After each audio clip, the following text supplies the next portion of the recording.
கர்த்தருடைய வார்த்தைக்காக நம்ம கடந்து செல்வோம். ஸோ கடந்த வாரத்தில் நம்ம அநேக காரியங்கள் என்ன செய்கிறோம், கற்றுக்கொண்டு வருகிறோம். எதை குறித்து கற்றுக்கொண்டு வருகிறோம்?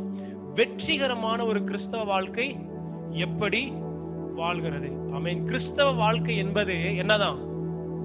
வெற்றி உள்ள ஒரு வாழ்க்கை தான். பக்கத்துல சொல்லுங்க, கிறிஸ்தவ வாழ்க்கை என்பது, சத்தமா சொல்லுங்க, கிறிஸ்தவ வாழ்க்கை என்பது, நீங்க சொல்லும் போதே அவங்க உள்ளதுக்குள்ள இறங்கணும். கிறிஸ்தவ வாழ்க்கை என்பது வெற்றிகரமான வாழ்க்கை. நிறைய பேர் சொல்லுவாங்க, எப்படி சொல்லுவாங்க தெரியுமா? கிறிஸ்தவ வாழ்க்கையே ஒரு வனாந்திர வாழ்க்கைங்க. எப்படி? கிறிஸ்தவ வாழ்க்கை என்பது என்னது? ஒரு வனாந்திர வாழ்க்கை. கானானை நோக்கி நம்ம என்ன செய்யறோம்? நம்ம பயணம் பண்றோம். எப்படி? கானான் வந்து பரலோகம். இப்ப நம்ம என்ன பண்ணிட்டு இருக்கிறோம்? இந்த இஸ்ரவேல் ஜனங்கள் வனாந்திரத்தில் நடந்து போனாங்க பாத்தீங்களா, அப்படி நம்ம என்ன செய்யறோம்? பயணம் பண்ணிட்டு இருக்கோம். என்ன செய்வாங்க? பல பேர் கிறிஸ்தவ வாழ்க்கைகள் சொல்லுவாங்க. கிடையாது. நல்லா கவனிங்க. கிறிஸ்தவ வாழ்க்கை என்பது நிறைய பேர் சொல்ற போல வனாந்திரத்துல நடக்கிற ஒரு வாழ்க்கை தான். ஆனா இஸ்ரவேல் ஜனங்கள் 40 வருஷம் என்ன செஞ்சாங்க?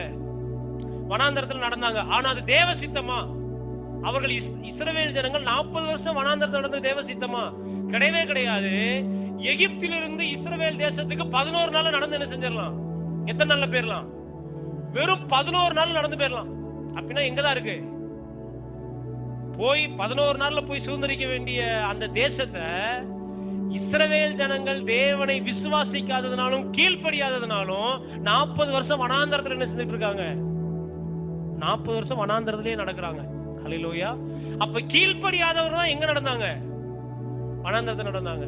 இன்னொன்னு சொல்றேன் பாருங்க, இந்த வனாந்தர வாழ்க்கையில கூட ஆண்டவர் அவர்களை வனாந்தரத்துல நடத்தினா கூட அவர்களுக்கு ஒரு குறைவும் இல்லாம கர்த்தர் நடத்தினாரு. ஆமாவா இல்லையா? வானத்திலிருந்து என்ன வந்தது? மன்னா வந்தது. வானத்திலிருந்து காடைகள் வருது. சாப்பாட்டுக்கு தேவையானதுல என்ன செய்யுது? எல்லாம் வருது. பாறை அடிச்சா தண்ணி என்ன செய்யுது?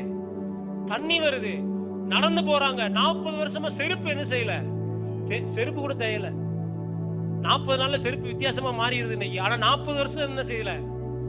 செருப்பு தேவையே இல்லை. என்ன நடந்திருக்கு பாருங்க. ஒரு ஆளு ஒரு வயசுல இருந்து ஆரம்பிச்சிருக்காருன்னா 40 வயசு வரைக்கும் அவர் என்ன செஞ்சிருக்காரு? செருப்பு போட்டிருக்காரு. இப்ப நல்லா கவனிங்க. 40 வயசு வரைக்கும் செருப்பு தேய்றது ரெண்டாவது விஷயம். செருப்பு மாத்திரமா இல்லையா? சைஸ் மாறுது இல்ல. ஆனா நல்லா கவனிங்க. ஆண்டவர் என்ன அற்புதம் பண்ணாருன்னா, ஆள் வளர வளர செருப்பும் வளர மாதிரி கர்த்தர் அற்புதம் செஞ்சிருக்காரு. அல்லேலூயா. வஸ்திரம் என்ன ஆகலையா? கொஞ்சம் யோசிச்சு பாருங்க. ஒரு ட்ரெஸ் 40 வருஷம் போட முடியுமா? 40 வருஷம் போட முடியுமா?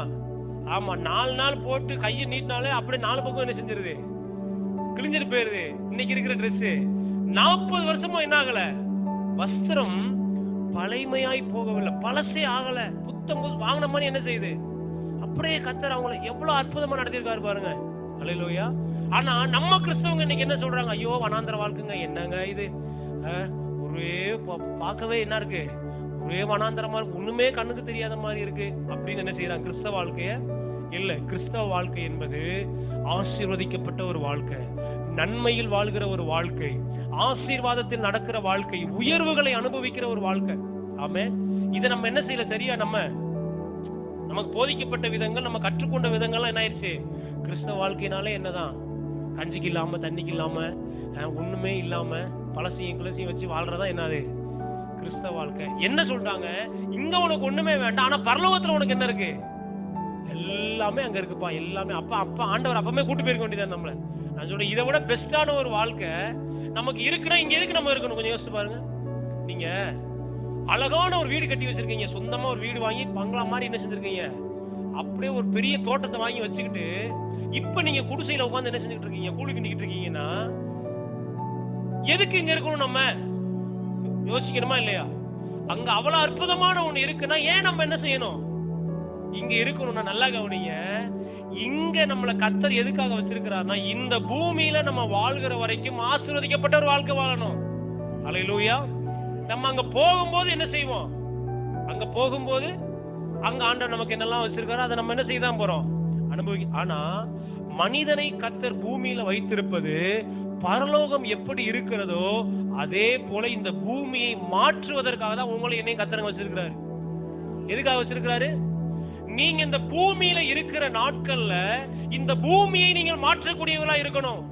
நீங்க உங்க குடும்பத்துல இருக்கிற நாட்கள் வரைக்கும் உங்க குடும்பத்தை நீங்கள் மாற்றுகிறவர்களா இருக்கணும். உங்க குடும்பத்தை எப்படி மாத்தணும்? குட்டி பரலோகமணி மாத்தணும். நீங்க குட்டி நரகமணி ஆகிட கூடாது. எப்படி மாத்தணும்? எதுக்காக ஆண்டவர் உங்களை வச்சிருக்கிறாரு? நான் பூமியில எதற்காக இருக்கிறேன்னா, பரலோகத்தில் தேவனுடைய சித்தம் செய்யப்படுகிறது போல இந்த பூமியிலையும் செய்யப்படுவதற்காக தான் நான் இந்த பூமியில இருக்கிறேன். அப்ப நான் பரலோகம் போறது கர்த்தருக்கு ப்ராஃபிட்டே கிடையாது, கர்த்தருக்கு லாபமே கிடையாது. நான் பரலோகம் போறது யாருக்கு லாபம்?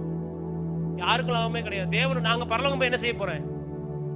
ஒண்ணுமே செய்ய போறது இல்ல. கர்த்தரை ஆராதிச்சுட்டே தான் இருக்க போறேன். ஆனா இந்த பூமியில நான் எதுக்கு இருக்கணும்னா, இந்த பூமியை பரலோகமாய் நான் மாற்ற வேண்டும். அதற்காகத்தான் கர்த்தர் இந்த பூமியில என்னை உங்களையும் வச்சிருக்கிறாரு.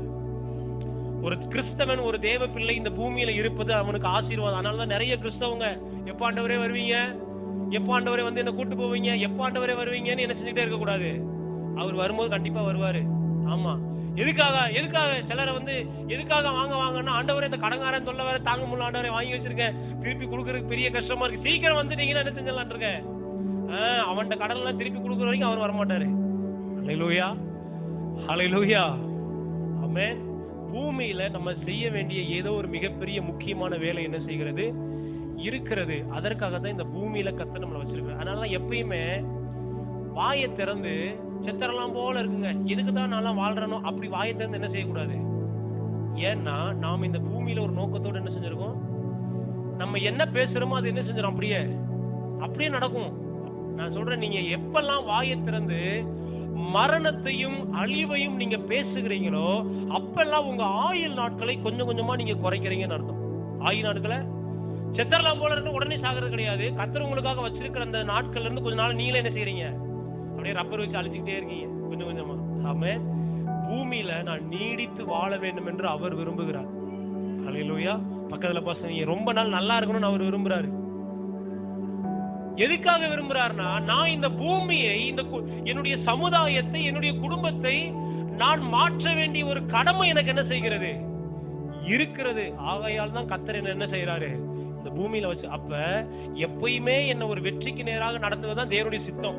பகலபா சொல்லுங்க, கிறிஸ்துவுக்குள் எப்பொழுதும் எங்களை வெற்றி சிறக்க பண்ணி. என்ன சிறக்க பண்றாரு? ஒரு தேவ பிள்ளையினுடைய அப்போஸ்தலனாகிய பவுல் இந்த வார்த்தையை சொல்றாரு கொரிந்தியர்ல, கிறிஸ்துவுக்குள் எப்பொழுதும் எங்களை என்ன செய்கிறாரு அப்படின்னா, ஒரு தேவ பிள்ளை எப்பையும் எதிலும் வெற்றி உள்ளவனா இருக்கணும் தான் கர்த்தர் விரும்புறார். எல்லாம் சொல்லுங்க, தோல்வி பாட்டு மட்டும் பாடினாப்பா அல்லேலூயா, தோல்வி இல்லை அல்லேலூயா, என்னது வெற்றி உண்டு வெற்றி உண்டுன்னு பாட்டு மட்டும் பாடிட்டு இருக்க கூடாது. அதை நம்ம என்ன செய்யணும், அனுபவிக்க வேண்டும். அல்லேலூயா. அதை என்ன செய்யணும், அந்த வெற்றிக்கு நேரா நம்ம நடக்கணும். அந்த வெற்றியை நம்ம அதுக்கு தான் கர்த்தர் அவ்வளவு ரத்தத்தை சிந்தி இருக்கிறாரு, ஜீவனையே கர்த்தர் கொடுத்திருக்கிறார். அல்லேலூயா. நம்ம ஆசீர்வதிக்கப்பட்ட உயர்ந்த மேன்மையான ஒரு வாழ்க்கை வாழ வேண்டும் என்பதால் உங்களையும் என்னையும் குறித்த தேவ திட்டம். பக்கத்துல பாசனம், எப்பொழுதும் வெற்றியா நீங்க இருக்கணும், நல்ல ஆசீர்வதிக்கப்பட்ட வாழ்க்கை வாழணும். அதுதான் உங்களை குறித்த தேவ சித்தம். அல்லேலூயா. அப்ப இந்த வெற்றிகரமாய் நம்ம வாழ்வதற்கு திடீர்னு நம்முடைய வெற்றி வாழ்க்கை என்ன செஞ்சிடாது, வந்துடாது. ஏன்னா இதுவரைக்கும் நம்ம வாழ்க்கை பல்வேறு விதமான தோல்விகளால் என்ன செய்யப்பட்டிருக்கு, உருவாக்கப்பட்டிருக்கு. நம்ம மனது என்ன செய்யப்பட்டிருக்கு, நம்ம சந்தித்து வந்த பல்வேறு தோல்விகள், நஷ்டங்கள், பாடுகள் இல்லையா, உபத்திரவங்கள், வாழ்க்கையில் ஏற்பட்ட கண்ணீரின் அனுபவங்கள், துக்கங்கள், சங்கடங்கள், இதெல்லாம் நம்முடைய மனதை என்ன செஞ்சிருக்கு, ஒரு விதமாக ஆளுகை செய்து நம்ம மனதை ஆட்கொண்டு வைத்திருக்கு. அதன் வழியாக நம்ம என்ன பண்ணிட்டு இருக்கிறோம், நம்ம பேச்சு நடத்தை எல்லாம் நடந்துகிட்டு இருக்கு. இப்ப ஒரு வெற்றிகரமான வாழ்க்கை வாழ்வதற்கு நம்ம மனதை என்ன செய்ய ஆரம்பிக்கணும், மறுரூபமாக்கணும், மனதை புதிதாக்கணும், மனதோட வேலை செய்ய வேண்டும். கர்த்தர் செஞ்சிருவாருன்னு என்ன செஞ்சிட்டு இருக்க கூடாது. அவர்கிட்ட ஒப்பு கொடுத்துட்டேன்யா, அவர் என்ன செஞ்சுக்குவாரு. அப்படி யாரையும் மைண்ட் ஆண்டவர் என்ன செய்யறது இல்ல. நம்ம மனதை நாம் என்ன செய்ய ஆரம்பிக்கணும், தேவனுடைய திட்டத்திற்கு நேராக, தேவன் வைத்திருக்கிற சித்தத்திற்கு நேராக, அவர் எனக்காக வைத்திருக்கிற நல்ல வாழ்க்கைக்கு நேராக என் மனதை நான் என்ன செய்யணும், என் மனதை நான் திருப்பும் போது அதை நான் என்ன செய்ய முடியும், அனுபவிக்க முடியும். நான் ஏற்கனவே சொன்ன பார்த்தீங்கன்னா, நீங்க விரும்பாத ஒன்றை நீங்கள் என்ன செய்ய முடியாது, நீங்கள் பெற்றுக்கொள்ள முடியாது. பக்கத்துல பாஸ், நீங்க ஆசைப்படாத ஒண்ண நீங்க வாங்க மாட்டீங்க. உண்மையா இல்லையா? கருப்பு கலர் சேலை உங்களுக்கு பிடிக்கவே பிடிக்கல, நீங்க போய் கடையில எடுத்த உடனே கருப்பு சேலையா பார்ப்பீங்க. நீங்க எதை வாங்குவீங்க, உங்களுக்கு என்ன கலர் பிடிச்சிருக்கிறோ அதான் நீங்க என்ன செய்வீங்க. நம்மள ஆண்டவர் எப்படி உண்டாக்கி இருக்காருன்னா, எதை நாம் விரும்புகிறோமோ அதை நாம் அனுபவிக்கும்படியாகத்தான் நம்மள என்ன செஞ்சிருக்கிறாரு, சொல்ற புரியுதா? நான் இதை படிக்கணும்னு ஒருத்தங்க விரும்புனாங்கன்னா கண்டிப்பா என்ன செய்வாங்க? எத்தனையோ சாட்சியில பாருங்க, நான் கஷ்டப்பட்டேங்க, நான் வேலை செய்து படிச்சு இந்த நிலைமைக்கு என்ன செஞ்சிருக்கேன், நான் ஆசைப்பட்ட ஒரு ஒரு ஒரு படிப்பை நான் என்ன செஞ்சிருக்கேன், எல்லாவற்றிலுமே. அப்ப நம்ம விரும்புகிற ஒன்றை நம்ம அடையக்கூடிய வல்லமையை கர்த்தர் நமக்குள்ள என்ன செஞ்சிருக்கிறாரு. அப்ப எப்பயுமே நம்ம ஒரே தோல்வியையும் மரணத்தையுமே விரும்பிக்கிட்டே இருந்தோம்னா நம்ம எதுக்கு நேரம் தான் போயிருவோம்? கஷ்டம் இல்லாத வாழ்க்கை யாருங்க வாழ்றாங்க, நீங்க கொஞ்சம் யோசிச்சு பாருங்க அப்படின்ட்டு அதுக்கு நேரம் நம்ம மைண்ட திருப்பிட்டோம்னா என்ன ஆயிரும்? அதையே தான் நம்ம அனுபவிக்க ஆரம்பிப்போம். ஹல்லேலூயா. அப்ப தேவனுடைய சித்தத்திற்கு நேராக, தேவன் என குறித்து வைத்திருக்கிற அந்த திட்டத்திற்கு நேராக என் மனதை நான் என்ன செய்ய ஆரம்பிக்கணும்? என் மனதை மாற்றணும். எப்பயுமே இல்லாமையும் தோல்வியும், எனக்கு யாரு இருக்கா, எனக்கு அவங்க இருக்காங்க, எனக்கு வந்து பார்க்க யாரு, அப்படியே என்ன செஞ்சுட்டு இருக்க கூடாது. சொந்த பந்தங்களாம் இருந்தும் கூட, எல்லாம் இருந்தும் கூட சில சோமனும், எசப்பா அநாத ஏழை உங்க சமூகத்துல என்ன செஞ்சிருக்கேன். ஆண்டவர் என்ன சொல்றாரு? நான் உன்னை திக்கற்றவர்களாக விட நான் உன் கூட இருக்கிறேன், நான் உன்னை விட்டு விலகுவதில்லை, உன்னை கைவிட யார் சொல்றா? அவர் சொல்றாருன்னு வைங்களேன். நம்ம போய் அவர்கிட்ட என்ன சொல்றது? அப்படின்னா அவர் என்ன நினைப்பாரு? பத்தியா என்ன போய் சொல்ற பாரு என்கிட்டயே வந்து, நான் என்ன சொல்றேன், நான் உன்னை விட்டு விலகுவதும் இல்லை, உன்னை கைவிடும் இல்லை நான் சொல்லிக்கிட்டு இருக்கேன், என்கிட்ட வந்து நீ என்ன சொல்லிக்கிட்டு இருக்க? சரி அப்படியே கடை போ, யாருமே இல்லாம கடை அப்படின்னு நானவர் என்ன செஞ்சிருவாரு. அப்ப பாருங்க, நம்ம மைண்டுக்குள்ள எது ஓடுது அதிகமா? நமக்கு யாருமே இல்ல. சில நேரங்கள் பொருளாதார நெருக்கடி வரும்போது நம்ம என்ன ஜெபம் பண்றோம்? ஏசப்பா இன்னைக்குதான் இந்த நிலைமை எனக்கு மாறணும் தெரியல, என்னைக்குதான் இந்த இதையே என்ன செஞ்சுட்டு இருக்கோம். ஆண்டவர் என்ன விரும்புறாருன்னா, எப்படி ஜெபத்தை நம்ம செய்யணும்? ஆண்டவரே எனக்காக நீங்க மகிமையான திட்டத்தை நீங்க வச்சிருக்கிறீங்க ஆண்டவரே. ஒருவேளை இன்றைக்கு என்னுடைய சூழ்நிலை கஷ்டம் நிறைந்ததா இருக்கலாம், ஆனா நிச்சயமாக என்ன ஆசீர்வாதத்துக்கு நேரம் நீங்க நடத்துவீங்க ஆண்டவரே. நீங்க என் கூட இருக்கிறீங்க ஆண்டவரே, நான் நிச்சயமா பயப்பட மாட்டேன் ஆண்டவரே, என்ன ஆசீர்வாதமா நீங்க நடத்துவீங்க அப்பா. அப்படி என்ன செய்ய ஆரம்பிக்கணும்? நீங்க ஜெபிக்கிறவங்களா பேசுகிறவங்களா தான் கர்த்தர் வந்து உங்களுக்கு உதவி செய்ய முடியும். அல்லேலூயா. நீங்க நம்பாத ஒண்ணு ஆண்டவர் உங்களுக்கு என்ன செய்ய மாட்டாரு. அரமணிய பக்கத்துல நீங்க நம்பாத ஒண்ணு, நீங்க விசுவாசிக்காத ஒன்றை நீங்க பெற்றுக்கொள்ளவே முடியாது. அல்லேலூயா. உங்களுக்காக, உங்களுடைய குடும்பத்திற்காக, உங்க பிள்ளைகளுக்காக நல்ல காரியங்களை நீங்க நம்ப வேண்டும், நல்ல காரியங்களை நீங்க விசுவாசிக்க வேண்டும். அப்பதான் நீங்க அதை என்ன செய்ய முடியும்? பெற்றுக்கொள்ள வேண்டும். அல்லேலூயா. அப்ப இதற்கு மனது மிகவும் முக்கியமான ஒரு பங்கு என்ன செய்யுது? மனது ரொம்ப முக்கியமான பங்கு வகிக்குது. நம்ம வெற்றி உள்ள வாழ்க்கையில சும்மா ஏதோ நம்ம சிந்திச்சுக்கிட்டு இருக்கோம், எதையோ யோசிச்சுக்கிட்டு இருக்கோம் அப்படின்னு என்ன செஞ்சிடக்கூடாது, நம்ம யோசிச்சுட்டு இருந்துடக்கூடாது. ஏன்னா நம்ம என்ன நினைக்கிறோமோ, எது நம்ம எண்ணங்களுக்குள்ள ஓடுறோம், எது நம்ம கற்பனை செய்கிறோமோ அதுதான் நாளடைவில் நிஜத்துல வரப்போகிறது. ஆமென். பக்கத்துல பாஸ், எதை நினைக்கிறீர்களோ, எதை சிந்திக்கிறீர்களோ, எதை யோசிக்கிறீர்களோ, எப்படி இருக்க வேண்டும் என்று விரும்புகிறீர்களோ அதுதான் வரப்போகிறது. அல்லேலூயா. இப்ப இன்னைக்கு எது உங்களுக்கு முன்னாடி வந்து நிக்குது தெரியுமா? எது வந்து நிக்குது? ஏற்கனவே நீங்கள் எண்ணினது, ஏற்கனவே நீங்கள் சிந்தித்தது, ஏற்கனவே நீங்கள் கற்பனை செய்த காரியத்தை தான் இன்னைக்கு அனுபவிச்சுட்டு இருக்கீங்க. அல்லேலூயா. அப்ப நாளைக்கு நம்ம எப்படி இருக்க போறோம்ன்றதுக்கு என்ன பண்ணணும்? என்ன செய்யணும்? இன்றைக்கு வேலை செய்ய ஆரம்பிக்கணும். பக்கத்துல பாரு, இன்றைக்கு கிரியை செய்ய ஆரம்பிக்கணும். எதுல கிரியை செய்யணும்? மைண்ட்ல வேலை செய்ய ஆரம்பிக்கணும். மனதை என்ன செய்ய ஆரம்பிக்கணும்? மறுரூபமாக்கணும். அப்ப ஏன் நம்ம மனது மறுரூபமாகணும்னு நிறைய காரியங்கள் நம்ம பார்த்துட்டு போறோம் கடந்த நாட்கள்ல. கடந்த வாரத்துல பார்த்தோம், நம்ம மனது மறுரூபமாகணும்னா நம்ம மனக்கண்கள் திறக்கப்படும்படி நம்ம என்ன செய்யணும்? நம்ம ஜெபிக்கணும். பக்கத்துல பாச, மனக்கண்கள் திறக்கப்பட வேண்டும். ஏன்னா பிசாசு எதை குருடாக்கி வச்சிருப்பான்? அப்போஸ்தலன் பவுல் சொல்றாரு பாத்தீங்களா, எபேசியில ஜெபிக்கிறார், எபேசியர் சபைக்காக ஜெபிக்கிறாரு. உயர்ந்த சபை அது, ஆவிக்குரிய வாழ்க்கையில மிகவும் தேறின ஒரு சபை. அந்த சபைக்காக அப்போஸ்தலன் பவுல் இடைவிடாம ஜெபம் பண்றார். என்ன ஜெபம் பண்றாரு? 1:16 இடைவிடாமல் யாருக்காக ஸ்தோத்திரம் பண்றாரு? யாருக்காக? உங்களுக்காகனா யாருக்காக? அந்த எபேசு சபைக்காக இடைவிடாமல் என்ன செய்றாரு? ஸ்தோத்திரம் பண்ணி ஜெபங்களில் எப்பொழுதும் அந்த சபை என்ன செய்றாரு? நினைக்கிறாரு. ஒரு ஊழியக்காரனாக அந்த சபைக்காக ஜெபம் பண்ணும்போது எப்படி ஜெபம் பண்றாரு? இடைவிடாம உங்களுக்காக ஸ்தோத்திரம் பண்றேன், என் ஜெபத்துல உங்க எப்ப என்ன செய்றேன்?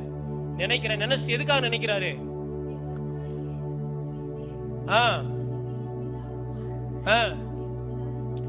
தம்மை நீங்கள் அறிந்து கொள்வதற்கான ஞானத்தையும் தெளிவையும் அளிக்கிற ஆவியை உங்களுக்கு தரணும். முதலாவது எதுக்கு ஜெபம் பண்றாரு? பிதாவாகிய தேவன் எப்படிப்பட்டவர்னு நீங்க அறிந்து கொள்வதற்கு உங்களுக்கு என்ன வேணும்? ஞானமும் தெளிவு வேணும். இரண்டாவது என்ன சொல்றாரு? தந்தரல வேண்டும். அடுத்த வசனம், தாம் நம்மை அழைத்ததினாலே நமக்கு உண்டாயிருக்கிற நம்பிக்கை என்னதென்று நீங்கள் என்ன செய்யணும்? இரண்டாவது எதுக்காக ஜெபம் பண்ணா, அவர் நம்மளை என்ன செஞ்சிருக்கிறாரு? அழைச்சிருக்கிறாரா இல்லையா? தேவன் நம்மை அழைத்திருக்கிறாரு. நமக்கு அவர் அழைத்ததுனால நமக்கு ஒரு நம்பிக்கை என்ன செஞ்சிருக்கு? இருக்கு, நம்பிக்கை இருக்கு. அந்த நம்பிக்கை என்னதென்று நீங்க என்ன செய்யணும்? அறிய வேணும். அடுத்து என்ன சொல்றாரு? பரிசுத்தவான்களிடத்தில் மகிமையின் ஐஸ்வர்யம். பரிசுத்தவான்களிடத்தில் நமக்கு என்ன இருக்கு? என்ன உண்டாயிருக்கு? ஒரு மகிமையின் ஐஸ்வர்யம் நமக்காக வச்சிருக்கு. பக்கத்துல பாஸ், உங்களுக்காக தேவன் மகிமையின் ஐஸ்வர்யத்தை வைத்திருக்கிறாரு. இது நீங்கள் என்ன செய்ய வேண்டும்? அறிந்து கொள்ள வேண்டும். இதை நீங்க தெரிந்து கொள்ள வேண்டும். யார் ஜெபம் பண்றது? பவுல் ஜெபம். அடுத்து என்ன சொல்றாரு? வாசிங்க. கிறிஸ்துவை மரித்தோரிலிருந்து எழுப்பி அவரிடத்தில் நடப்பித்த தமது பலத்த சத்துவத்தின் வல்லமையின்படியே விசுவாசிக்கிறவர்களாகிய நம்மிடத்தில் காண்பிக்கும் தம்முடைய மகா மேன்மையான மகத்துவம் என்னது? அப்படின்னா என்ன சொல்ல வர்றாருன்னா, பிதாவாகிய தேவன் இயேசு கிறிஸ்துவை என்ன செய்தாரு? மரித்தோரிலிருந்து எழுப்பி தம்முடைய வல்லமையை என்ன செய்தாரு? அவர்கிட்ட என்ன வல்லமை இருக்குன்னு எப்படி வெளிப்படுத்தினாரு? மரித்து அடக்கம் பண்ணப்பட்டு கல்லறைக்குள்ள இருந்த இயேசுவை உயிரோடு எழுப்புதினதுனால அவர்கிட்ட எவ்வளவு வல்லமை இருக்குன்னு யார் வெளிப்படுத்தினா? பிதாவாகிய தேவன் வெளிப்படுத்தினது போல விசுவாசிக்கிற உங்க வாழ்க்கையிலையும் அப்படிப்பட்ட உயிர்த்தெழுந்த வல்லமை என்ன செய்ய விரும்புறாரு? உங்க மூலமாவும் காண்பிக்க விரும்புறார். ஏன் மூலமா காண்பிக்க விரும்புறார்? யார் காண்பிக்க விரும்புறது? பிதாவாகிய தேவன் தம்முடைய வல்லமையை எப்படி காண்பிக்க விரும்புறாரு? உயிர்த்தெழுந்த வல்லமையை இயேசு கிட்ட எப்படி காண்பிச்சாரோ அதே போல எல்லாம் சொல்லுங்க, என் மூலமாக காண்பிக்க விரும்புறாரு. அல்லேலூயா. இதெல்லாம் அவர் செய்ய விரும்புறாரு. அதுக்கு உனக்கு என்ன வேணும்னு ஜெபம் பண்றாரு பவுல். எதுக்காக ஜெபம் பண்றாரு? அவர் உங்களுக்கு பிரகாசமுள்ள மனக்கண்ணை கொடுக்க வேண்டும் என்று என்ன செய்யறேன்? வேண்டிக் கூட. அப்போஸ்தலனாகிய பவுல் அந்த எபேசு சபைக்கு எதுக்காக ஜெபம் பண்றாருன்னா, தேவன் உங்களுக்காக இப்படிப்பட்ட மகிமையான காரியத்துல என்ன செஞ்சிருக்கிறாரு? யாருக்காக வச்சிருக்கிறாரு? உங்களுக்காக, எனக்காக, நம்ம எல்லாருக்காக வைத்திருக்க. அதை நீங்க பார்க்கணும்னா என்ன வேணும்ன்றாரு? பிரகாசம் உள்ள மனக்கங்க. அப்படின்னா தெளிவான ஒரு மனது இருந்தா மட்டும்தான் இதை நீங்க என்ன செய்ய முடியும்? பிரசங்கத்தை நீங்க கேக்குறீங்க, வர்றீங்க, மனம் தெளிவா இல்ல அப்படின்னா சும்மா ஏதோ இங்க இருந்து பேசிட்டு இருக்க மாதிரி என்ன செய்யும்? இங்க இருந்து ஏதோ சும்மா சொல்லிட்டு இருக்காருன்ற மாதிரி தான் தெரியும். எதுவுமே என்ன செய்யாது, உள்ளுக்குள்ள புரியவே. போன வாரம் என்ன செய்தி கேட்டீங்கன்னா இந்த வாரம் என்ன செய்யாது, தெரியாது. என்ன காரணம்? மனம் பிரகாசமா இல்ல. மைண்ட் எப்படி இருக்கு? குருடா இருக்கு. குருந்தியர்ல கூட வாசம் 4வது அதிகாரத்துல 4வது வசனம் நினைக்கிறேன். குருந்தியர்ல கூட சொல்றாரு என்னன்னா, ஏவாளை எப்படி சர்ப்பமானது ஏவாளை தந்திரத்தினாலே வஞ்சித்ததோ அதே போல உங்களுடைய மனதும் கிறிஸ்துவனுடைய உண்மை நின்று கெடுக்கப்படுமோ என்று என்ன செஞ்சிருக்கேன்? பயந்து இருக்கேன்றாரு இல்லையா? அடுத்து 2 கொரிந்தியர் 9வது அதிகாரத்துல என்ன சொல்றாரு? 10வது அதிகாரத்துல என்ன சொல்றாருன்னா, எப்படி உங்க மனக்கண்கள் திறக்கப்படும்படி நீங்க என்ன செய்யுங்க? வேண்டிக் கொள்ளுகிறேன்னு சொல்றாரு. அல்லேலூயா. அப்ப முதலாவதாக தேவன் எனக்காக வச்சிருக்கிற திட்டத்தை நான் அறிந்து கொள்ளணும்னா எனக்கு என்ன திறக்கப்படணும்? எனக்கு மன கண்கள் திறக்கப்படணும். அதான் சொன்ன பாத்தீங்களா, எம்மா ஒரு சீசர்களோடு இயேசு நடந்தே போறாரு. இயேசு யாருன்னு என்ன செய்யல, இயேசு யாருன்னே தெரியல. ஏன் தெரியல? அவருடைய கண்கள் என்ன செய்யப்பட்டிருந்தது? அடைக்கப்படும். அதனாலதான் சொல்றேன், நம்ம கண் அடைக்கப்பட்டிருந்தா சபையிலேயே நம்ம உட்கார்ந்து இருந்தா கூட, வார்த்தையை கேட்டுக்கிட்டே இருந்தா கூட, இயேசுவே நம்ம பக்கத்துல வந்து உட்கார்ந்து இருந்தா கூட அவர் யாருன்னு நமக்கு என்ன செய்யாது, தெரியாது. அப்ப தேவன் வைத்திருக்கிற நன்மைகளை நாம் அனுபவிக்க நமக்கு என்ன வேணும்னு சொல்றாரு பவுல். எல்லாம் பக்கத்துல உள்ளவங்க பாசுங்க, உங்களுக்கு பிரகாசம் உள்ள மனக்கண்கள் வேண்டும். மைண்ட்ல என்ன வரணும்? வெளிச்சம் அடிக்கணும். புத்தி தெளிஞ்சு. யாருக்கு தெளிஞ்சு? இளையகுமாரனுக்கு தெளிஞ்சு. பாத்தீங்களா, ஐயோ நான் எதுக்கு இங்க இருக்கணும்? இந்த பண்ணி கிடைக்கிற தவிடு கூட இல்லாம இங்க கஷ்டப்பட்டு கிடக்குறேன். நான் ஏன் இப்படி கஷ்டப்படணும்? நான் ராஜாமானி உட்கார்ந்து சாப்பிட வேண்டியவனாச்சே அப்படின்ற தெளிவு எங்க வரணும்? இல்ல, சில மனதுக்குள்ள ஒரு தெளிவு வரணும். வியாதியில இருக்கும்போது ஒரு தெளிவு வரணும். ஐயோ நான் ஏன் அந்த வியாதியில கஷ்டப்படணும்? எனக்காக கல்வாரி சிலுவையில் அத்தனை தழும்புகளை அவர் ஏற்றுக்கொண்டிருக்கிறாரு. அதுல அவர் அத்தனை அடிகளையும் வாங்கி எனக்கு சுகத்தெல்லாம் வச்சிருக்கிறாரு. அப்படின்ற எங்க வரணும்? மாத்திரை போடும் போதும், ஊசி போடும் போதும், லொக்கு லொக்குன்னு இருமும் போதும், ஓடும் போதும் எங்க என்ன வரணும்? என்ன வரணும்? புத்தி தெளியணும். கைகால வேதனைகள் வரும்போது இங்க எங்க வரணும் தெளிவு? மைண்ட்ல தெளிவு வரணும். ஃபர்ஸ்ட் ஒரு வாரம் மைண்ட்ல தெளிவு வந்து மாத்திரை அள்ளி தூர போட்டு 2வது நாள் போய் தேடிட்டு இருக்க கூடாதாங்க. மைண்டுக்குள்ள நித்தியமான ஒரு வெளிச்சம் என்ன செய்யணும்? நித்தியமான ஒரு வெளிச்சம் அடிக்கணும். எப்படி? போய் வர்றது கிடையாது. ஏசப்பா நான் விசுவாசிக்கிறேன் ஆண்டவரே, என்னுடைய வியாதியை நீங்க கல்வாரி சிலுவையில சுமந்திருக்கிறீங்க. மாத்திரை சாப்பிடுறதெல்லாம் தப்புன்னு சொல்ல நானு, தவறா புரிஞ்சுக்கிறாதீங்க. பலவீனங்கள் உங்கள் சரீரத்துல வரும்போது உங்களுக்கு புத்தியில ஒரு தெளிவு வரணும். என்ன தெளிவு வரணும்னா, நான் இந்த வியாதியில் வாழ வேண்டிய அவசியம் இல்லை, எனக்காக அவர் தழும்புகளை ஏற்றிருக்கிறார். கர்த்தருடைய வார்த்தை சொல்லுது, அவருடைய தழும்புகளால் நீங்கள் குணமானீர்கள். இதை சொல்லி அறிக்கை செய்யும் போதே இருக்கும்போது மைண்ட் என்ன ஆயிரும்? நான் சொன்ன பாத்தீங்களா, உங்க இருதயத்துக்குள்ள ஓடுகிற எண்ணங்கள் உங்கள் சரீரத்தை பாதிக்க முடியும். சொன்னா இல்லையா? கண்ணை மூடிக்கிட்டு அப்படியே ஒரு கொடூரமான சீன் உங்க மைண்ட்ல கொண்டு வந்தீங்கன்னா என்ன ஆகுது? ஹார்ட் எல்லாம் சொன்னா இல்லையா? ஞாபகம் இருக்கா? என்ன வருது? ஒரு செகண்ட் கண்ணை மூடுங்களேன். இப்ப எல்லாரும் கண்ணை மூடுங்க சொல்றேன். எல்லாரும் கண்ணை மூடுங்க. நீங்க உங்க வீட்டுக்கு பக்கத்துல நடந்து போய்கிட்டு இருக்கீங்க. கண்ணை மூடுங்க நல்லா, யாரும் வேடிக்கை போக கூடாது. உங்க வீட்டு பக்கத்துல நடந்து போய்கிட்டே இருக்கீங்க, இல்ல வீட்டுக்கு வெளியில நிக்கிறீங்க. திடீர்னு 2 கொம்பை யானை அப்படியே என்ன செய்யுது? வீட்டுக்கு முன்னாடி என்ன செய்யுது? அப்படியே நிக்குது. அப்படியே உங்களை விரட்டுது. பயந்து போய் என்ன செஞ்சிருக்கீங்க? பயந்து போய் அலறீங்க. யாருமே பக்கத்துல இல்ல, யானை பக்கத்துல வந்துருச்சு. இப்ப கண்ணை திறங்க. கண்ணை திறங்க. நெஞ்சில கை வச்சு பாருங்க. ஹார்ட் பீட் கொஞ்சம் கூடுதலா அடிக்குதா? அடிக்குதா இல்லையா? ஆமா, அடிக்கும். அது நீங்க வந்து ஒரு பயம் நிறைந்த கனவை காணும் போது எப்படி எந்திக்கிறீங்க? அதிர்ச்சி அப்படியே வேர்த்து விறுவிறுத்து என்ன செய்றீங்க? என்னப்பா அப்படி என்ன செய்றீங்க? எந்திக்கிறீங்களா? இல்ல எத்தனை பேர் எந்திரிச்சிருக்கீங்க? எந்திரிச்சு இப்ப நல்லா கவனிங்க. வேர்த்து அப்படியே ஊத்துது. எப்ப? பயமா கனவு காணும் போது. கழுத்தை வந்து யாரும் அமுக்கி நெரிக்கிற மாதிரி இருக்கு. உடனே என்ன செய்றீங்க? எப்படி எந்திக்கிறீங்க? அப்ப இருதயம் படபடன்னு என்ன செய்யுது? இப்ப இந்த சம்பவம் எங்க ஓடிக்கிட்டு இருந்துச்சு? எங்க கற்பனை பண்ணீங்க? இப்ப கண்ண மூடி மைண்ட்ல கற்பனை பண்ணீங்க. ஆனா அது சரீரத்துல என்னத்தை கொண்டு வருது? ஹார்ட் படபடன்னு அடிக்குது. அப்படியே வேர்க்கிற மாதிரி இருக்கு. பயமா என்ன செய்யுது? அப்ப இருதயத்துல நினைக்கிற இல்ல உங்க எண்ணத்துல நினைக்கிற அந்த நினைவுகள் சரீரத்துல ஒரு தாக்கத்தை என்ன செய்யுது? ஏற்படுதா இல்லையா? வேர்க்குது. எங்க வேர்க்குது? இருதயத்திலயா வேர்க்குது? எங்க வேர்க்குது? சரீரத்துல வேர்க்குது. படபடப்பு எங்க வருது? கை கால்லாம் உதறுது. எங்க உதறுது? கையில உதறுது, கால்ல உதறுது. உதறுதா இல்லையா? ஆனா இது எங்க ஓடிச்சு? இது அப்ப மனதில் நீங்கள் பயப்படுகிற காரியங்கள் சரீரத்துக்குள்ள ஒரு தாக்கத்தை ஏற்படுத்துது. சந்தோஷமான ஒரு செய்தி. இப்ப கண்ண மூடுங்க. இன்னொரு தடவை கண்ண மூடுங்க. கண்ண மூடுங்க. நீங்க அப்படியே ஏரோப்ளேன்ல உட்காந்து அப்படியே பறந்து போயிட்டு என்ன செய்றீங்க? பறந்து போயிருக்கீங்க. பறந்து போய் அப்படியே ஒரு பெரிய பங்களால போய் என்ன செய்றீங்க? அப்படியே இறங்குறீங்க. அப்படியே கற்பனை பண்ணுங்க சொல்றேன். பறந்து போய் இறங்குறீங்க. இறங்குனா அங்க ஒரு பெரிய நகை கடை அப்படியே என்ன செய்யுது? இருக்கு. அப்படியே அந்த நகை கடைக்கு முன்னாடி ஒருத்தர் கோட்டு சூட்டு போட்டு உங்களை கை கொடுத்து உள்ள என்ன செய்யறாரு? கூப்பிடுறாரு. இந்த நகை கடைக்குள்ள நீங்க என்ன செய்றீங்க? அப்படியே நடந்து போறீங்க. அப்படியே நெக்லஸ், மோதிரம் அப்படியே எல்லாம் என்ன செய்யுது? எல்லாத்தையும் உங்களுக்கு முன்னாடி அள்ளி போடுறாரு. நாங்க எடுத்துக்கங்க, எடுங்க, இது வேணும், எது வேணும், எது வேணும், இது வேணும் அப்படி எடுக்க சொல்றாரு. நீங்க ஒன்று எடுத்து கழுத்துல என்ன செய்றீங்க? அப்படியே மாட்டி பாக்குறீங்க. இப்ப கண்ணை திறங்க போகும். கண்ணை திறங்க. இதை நீங்க கற்பனை பண்ணும் போது என்ன வந்துச்சு உங்க மைண்ட்? உங்க வாயில என்ன வந்தது பாருங்க. என்ன முகத்தெல்லாம் பாருங்க, எவ்வளவு சிரிப்பா. அடடா, இது மட்டும் நடக்க கூடாதா? இந்த ஒரு காரியம் நடக்க கூடாதா? புரியுதா?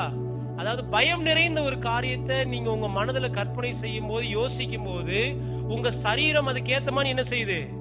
நடுக்கம் கொடுக்குது, வேர்க்குது, படபடன்னு வருது. இருதயம் படபடன்னு என்ன செய்யுது? அப்படியே ஹார்ட் ரேட் எல்லாம் செக் பண்ணினா எப்படி இருக்கும்? பிரஷர் கிசர்லாம் உள்ளாலாம் அந்த மாதிரி கனவெல்லாம் கண்டா டக்குன்னு என்ன உடனே எகிரிடும். அங்க மேல என்ன செஞ்சு சுகர் என்ன செஞ்சிடும்? பிரஷரு.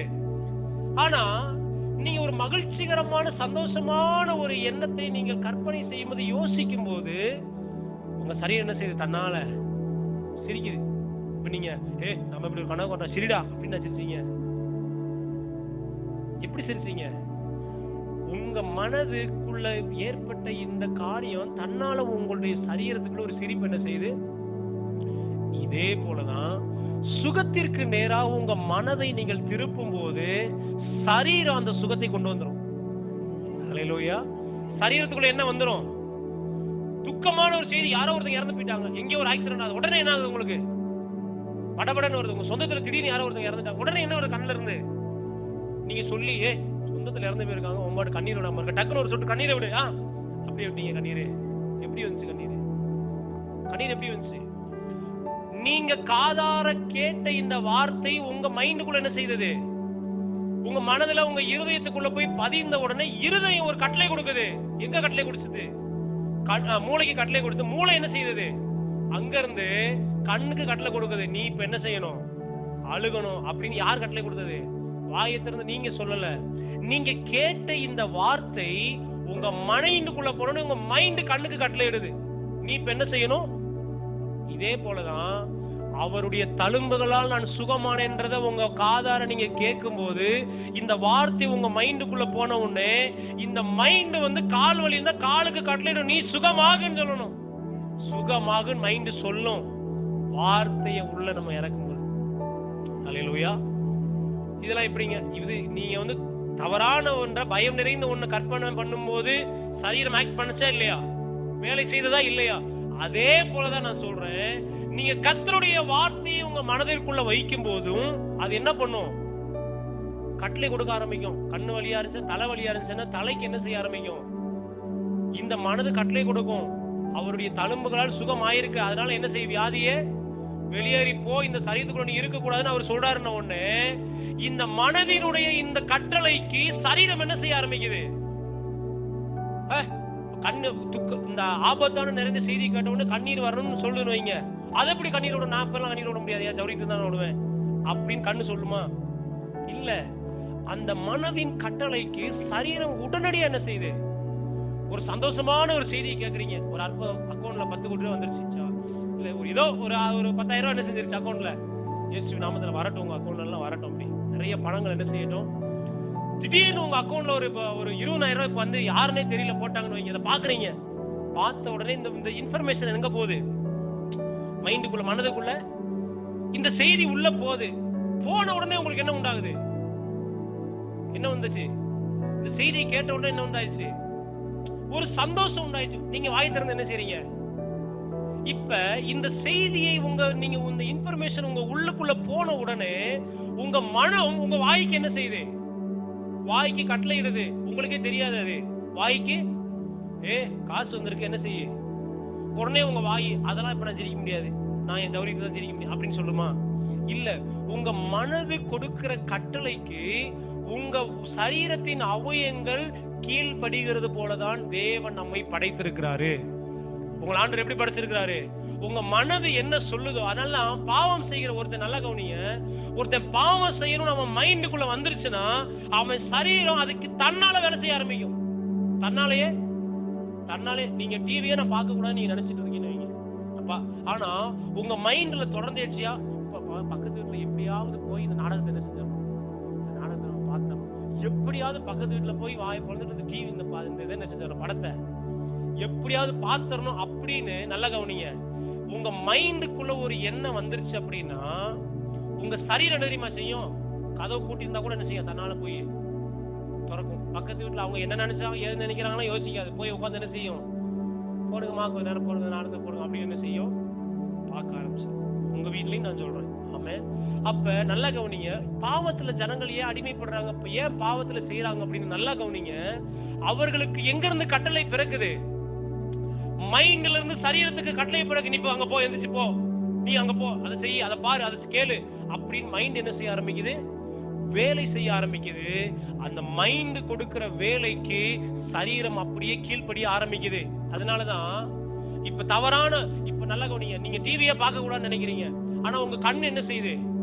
டிவியை பார்க்க போகுதுன்னா கண்ணை ஓங்கி ஓங்கி அடிச்சுட்டு இருக்க கூடாது. எப்படி கண்ணை சில கண்ணை ஓங்கி ஓங்கி அடிப்பா, ஐயோ இந்த கண்ணு பாலா போன கண்ணு பாரு, எவ்வளவு சொன்னாலும் என்ன செய்ய மாட்டீங்க. நான் சொல்றேன், கண்ணு பார்க்கல, உங்க மனம் உங்க கண்ணை பார்க்க கட்டளை கொடுக்கிறது. அதனாலதான் தேவன் என்ன சொல்றாரு, உன் மனதை நீ என்ன செய்ய ஆரம்பிக்கணும்? புதிதாக்கு, உன் மனதை மறுரூபமாக்கு. மனதுல அந்த எண்ணத்தை எடுத்து போட்டு விட்டு நீ என்ன செய்ய ஆரம்பி. சிலர் பாருங்க, இந்த போன் யூஸ் பண்றது கூட பாருங்களேன், ஒரு அடிமைத்தனமா நீ என்ன செஞ்சிடும்? போன் இல்லாம என்ன செய்ய, போன வாரம் கூட சொன்ன பாத்தீங்களா, ஒரு வாலிப பிள்ளை போன் இல்லைன்னா நான் என்ன செஞ்சிருவேன் அப்படின்னா உடனே கையை வச்சு கையையும் கண்ணையும் என்ன செஞ்சுட்டு இருக்க கூடாது. இந்த கை தான் பாரு, இந்த போனை தூக்காத அந்த கை தான் தூக்கணும். கையை ஒடிச்சுட்டு இருக்க கூடாது. எங்க வேலை செய்ய ஆரம்பிக்கணும்? மனதுல வேலை செய்ய ஆரம்பிக்கும். ஏன்னா அந்த மைண்ட் தான் சரீரத்துக்கு என்ன செய்ய ஆரம்பிக்குது? போனை எடு, நோண்டு, பேசு, அப்படி என்ன செய்ய ஆரம்பிக்குது? கட்டளை கொடுக்க ஆரம்பிக்கும். அப்ப உங்க மனதினுடைய கட்டளைக்கு உங்க சரீரம் தன்னால என்ன செய்ய ஆரம்பிச்சிடும்? வேலை செய்ய. அதனாலதான் மனதோடு என்ன செய்ய ஆரம்பிக்கணும்? மனதை புதிதாக்குவதற்கு வேலை செய்ய ஆரம்பிக்கணும். அதுக்கு தான் சொன்னேன், முதலாவது மனம் மறுரூபமாவதற்காக நீங்க என்ன செய்யணும்? என் மன கண்களை நீங்க திறந்தருளுங்க ஆண்டவரே, ஜெபிக்க ஆரம்பிக்கணும். ஹல்லேலூயா. ஆண்டவரே, எனக்கு பிரகாசம் உள்ள ஒரு மனக்கண்களை நீங்க என்ன செய்யுங்க, தாங்க ஆரம்பிங்க. நீங்க என்ன செய்யணும்? அதுக்காக ஜெபம் பண்ணணும். இப்ப மனதை புதிதாக்குவதற்கு ஒரு தேவ பிள்ளையாக நான் செய்யவே, இந்த மனதை தேவன் புதுசாக்க மாட்டாரு. மனதை ஆண்டவர் அப்படியே உங்களை உட்கார வச்சு அந்த மைண்டுக்குள்ள இருக்கிற பழசெல்லாம் அப்படியே அள்ளி தூர போட்டு அப்படியே புதுசா இருக்கிறதெல்லாம் ஆண்டவர் உள்ள என்ன செய்ய மாட்டாரு, வைத்துட்டு போக மாட்டாரு.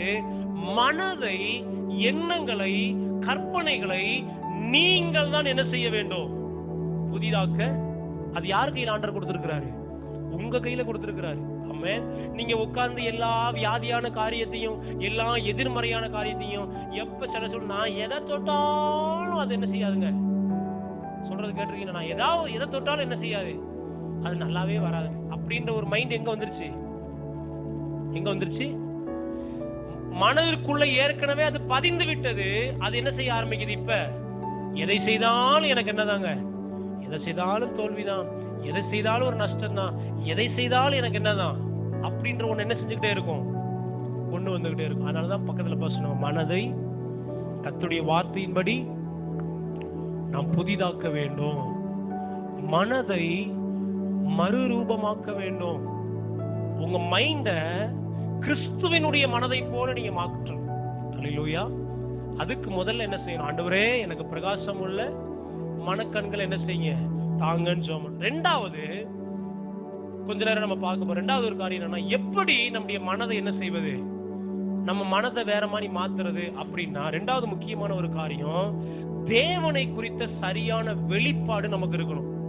எல்லாம் சொல்லுங்க, தேவனை குறித்து சரியான அறிவும் வெளிப்பாடும் நமக்கு இருக்கணும். அப்பதான் நம்ம மைண்ட் என்ன ஆகும்? நிறைய நேரம் கவனிங்க, தேவனை குறித்து பொதுவா கிறிஸ்தவ உலகத்திலேயே தவறான ஒரு மனப்பான்மை என்ன செய்யுது? தவறான ஒரு மனப்பான்மை. ஒரு வசனத்தை வாசிக்கல, யோவான் 8வது அதிகாரத்துல இந்த வசனத்தை வாசிட்டு நம்ம அங்க போலாம். யோவான் 8:32. யோவான் 8:32. சத்தியத்தையும் அறிவீர்கள்.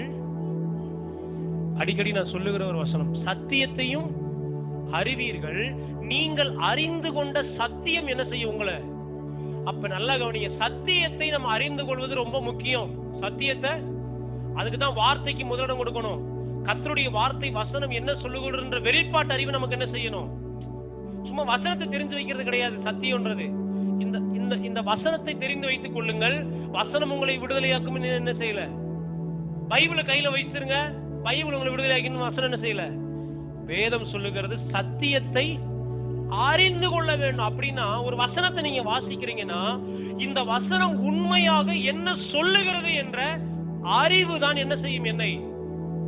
அப்ப நிறைய நேரங்கள்ல, இப்ப நல்ல கவனிய, நாம் அறிந்து கொள்ளுகிற சத்தியங்கள் ஒன்று நம்மை விடுதலையாக்கும், அல்லது ஒன்று நம்மை கட்டுக்குள்ள வைத்திருக்கும். புரியுதா சொல்றது உங்களுக்கு? சத்தியத்தை அறிந்து கொள்வதுன்னா, ஒரு வேதம் என்ன சொல்லுகின்ற சத்தியத்தை நீங்கள் தெளிவாய் புரிந்து கொண்டிருந்தா மட்டும்தான் அது உங்களை தெளிவுக்கு நேரம் என்ன செய்யும்.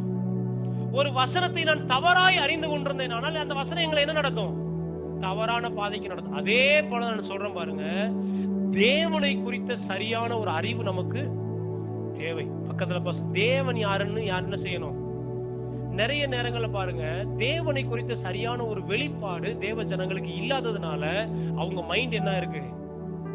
சிலர் சொல்லுவாங்க பாத்தீங்களா, உலகத்தில் நடக்கிற எல்லா நல்ல கெட்ட காரியங்களுக்கும், நல்ல காரியங்களுக்கும் கடவுள் தாங்க காரணம், கெட்ட காரியங்களுக்கும் யார் தான் காரணம், அவர் தாங்க காரணம். அவர் தான் பாருங்க, ஏதோ பாருங்க இந்த பூகத்தை அனுப்பி விட்டாரு, இந்த கடல்ல ஒரு ஆட்டை ஆட்டி விட்டாரு, கடல்ல செஞ்சிருச்சு, கொந்தளிச்சுக்கிட்டு இருக்கு, இங்க பாருங்க நிலச்சரி வந்துருச்சு, மண் சரி வந்துருச்சு, அழிவு வந்துருச்சு, நாசம் வந்துருச்சுன்னு தேவனை குறித்த ஒரு தவறான படத்தை என்ன செஞ்சிருக்கிறாங்க, வைத்திருக்கிறாங்க. ஆமென். இன்னொரு வசனத்தை கூட வாசிங்க. யோபு ஒரு காரியத்தை சொல்றாரு. என்ன, இந்த வார்த்தையின் அடிப்படையில தான் ஜனங்கள் சொல்லுவாங்க. யோபு 2வது அதிகாரம் 10வது வசனத்தை வாசிங்களேன், சத்தமா வாசிங்க. யோபு 2:10. அதுக்கு மேல உள்ள வசனத்தை கூட நீங்க 7வது வசனத்திலிருந்தே வாசிங்களேமா. அப்பொழுது சாத்தான் கர்த்தருடைய சந்நிதியை விட்டு புறப்பட்டு யோபின் உள்ளங்கால் தொடங்கி அவன் உச்சந்தலை மட்டும் கொடிய பருக்களால் அவனை வாதித்தான். அடுத்து அவன் ஒரு ஓட்டை எடுத்து தன்னை சுரண்டி கொண்டு சாம்பலில் உட்கார்ந்தான். அப்பொழுது அவன் மனைவி அவனை பார்த்து, நீர் இன்னும் உம்முடைய உத்தமத்தில் இருக்கிறீரோ? ஜீவனை விடுன்னு சொல்றா. கவனிங்க, யோபுவுக்கு இப்ப என்ன உண்டாகுது? உடம்பு முழுவதும் உச்சந்தலை முதல் எங்க வரைக்கும், உள்ளங்கால் வரைக்கும் என்ன வருது?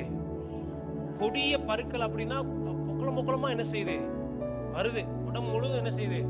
அப்படியே வருது. அப்படியே சீல் பிடிச்சு என்ன செய்யுது? ஊத்துது. இப்ப இவன் என்ன பண்றான்? சாம்பல்ல போய் என்ன செஞ்சிருக்கான்? உட்கார்ந்து மேல சாம்பலை போட்டு என்ன செய்யறாரு? ஓட்டை எடுத்து என்ன செய்யறான்? கொஞ்சம் யோசிச்சு பாருங்க, எப்படிப்பட்ட ஒரு நிலைமை அதுன்னு யோசிச்சு பாருங்க இல்லையா? தாங்கிக் கொள்ள முடியாத ஒரு வேதனை, தாங்கிக் கொள்ள முடியாத சரீரத்துல ஒரு வலி என்ன செய்யுது?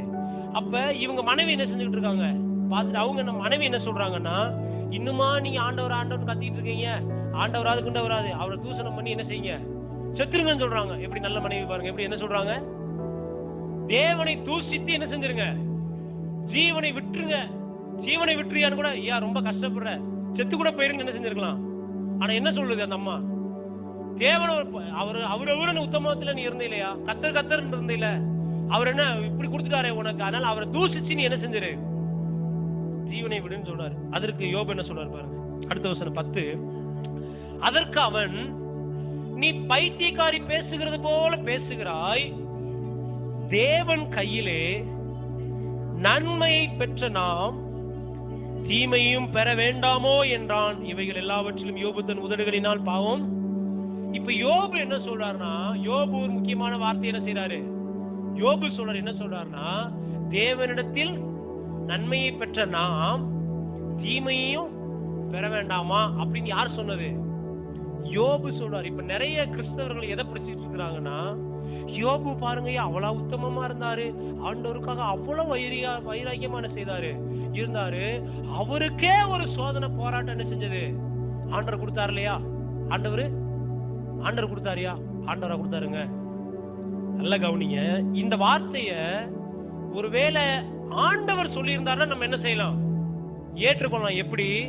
என்னிடத்திலிருந்து நன்மையை பெற்ற நீ தீமையை என்ன செய்ய வேண்டாமா, பெற வேண்டாமா? யார் சொல்லி இருந்திருக்கலாம்? தேவன் சொல்லி இருந்தா, ஆண்டவரே உங்கள்கிட்ட நன்மையை நான் வாங்கியிருக்கேன், தீமையை நான் என்ன செஞ்சுக்கிறேன். ஆனா இதை சொன்னது யாரு? யோபு சொல்றாரு. எப்படி சொல்றாரு? அவரிடத்திலிருந்து நன்மையை பெற்ற நம்ம தீமையும் பெற வேணாம். இப்ப நல்லா கவனிங்க, யோபுவுக்கு தீமையை கொடுத்தது யாரு? யோபுக்கு தீமை கொடுத்தது யாரு? சத்துரு கொடுத்தான். தேவனா கொடுத்தாரு? தேவன் கொடுக்கல. 1வது அதிகாரத்தை நீங்க வாசித்து பாத்தீங்கன்னா, 12வது வசனத்துல பாருங்க, 12 பாருங்க. கர்த்தர் சாத்தானை நோக்கி, 11 கூட வாசிங்க, 11 வாசிங்களேன். 10 இருந்தே கூட வாசிங்க.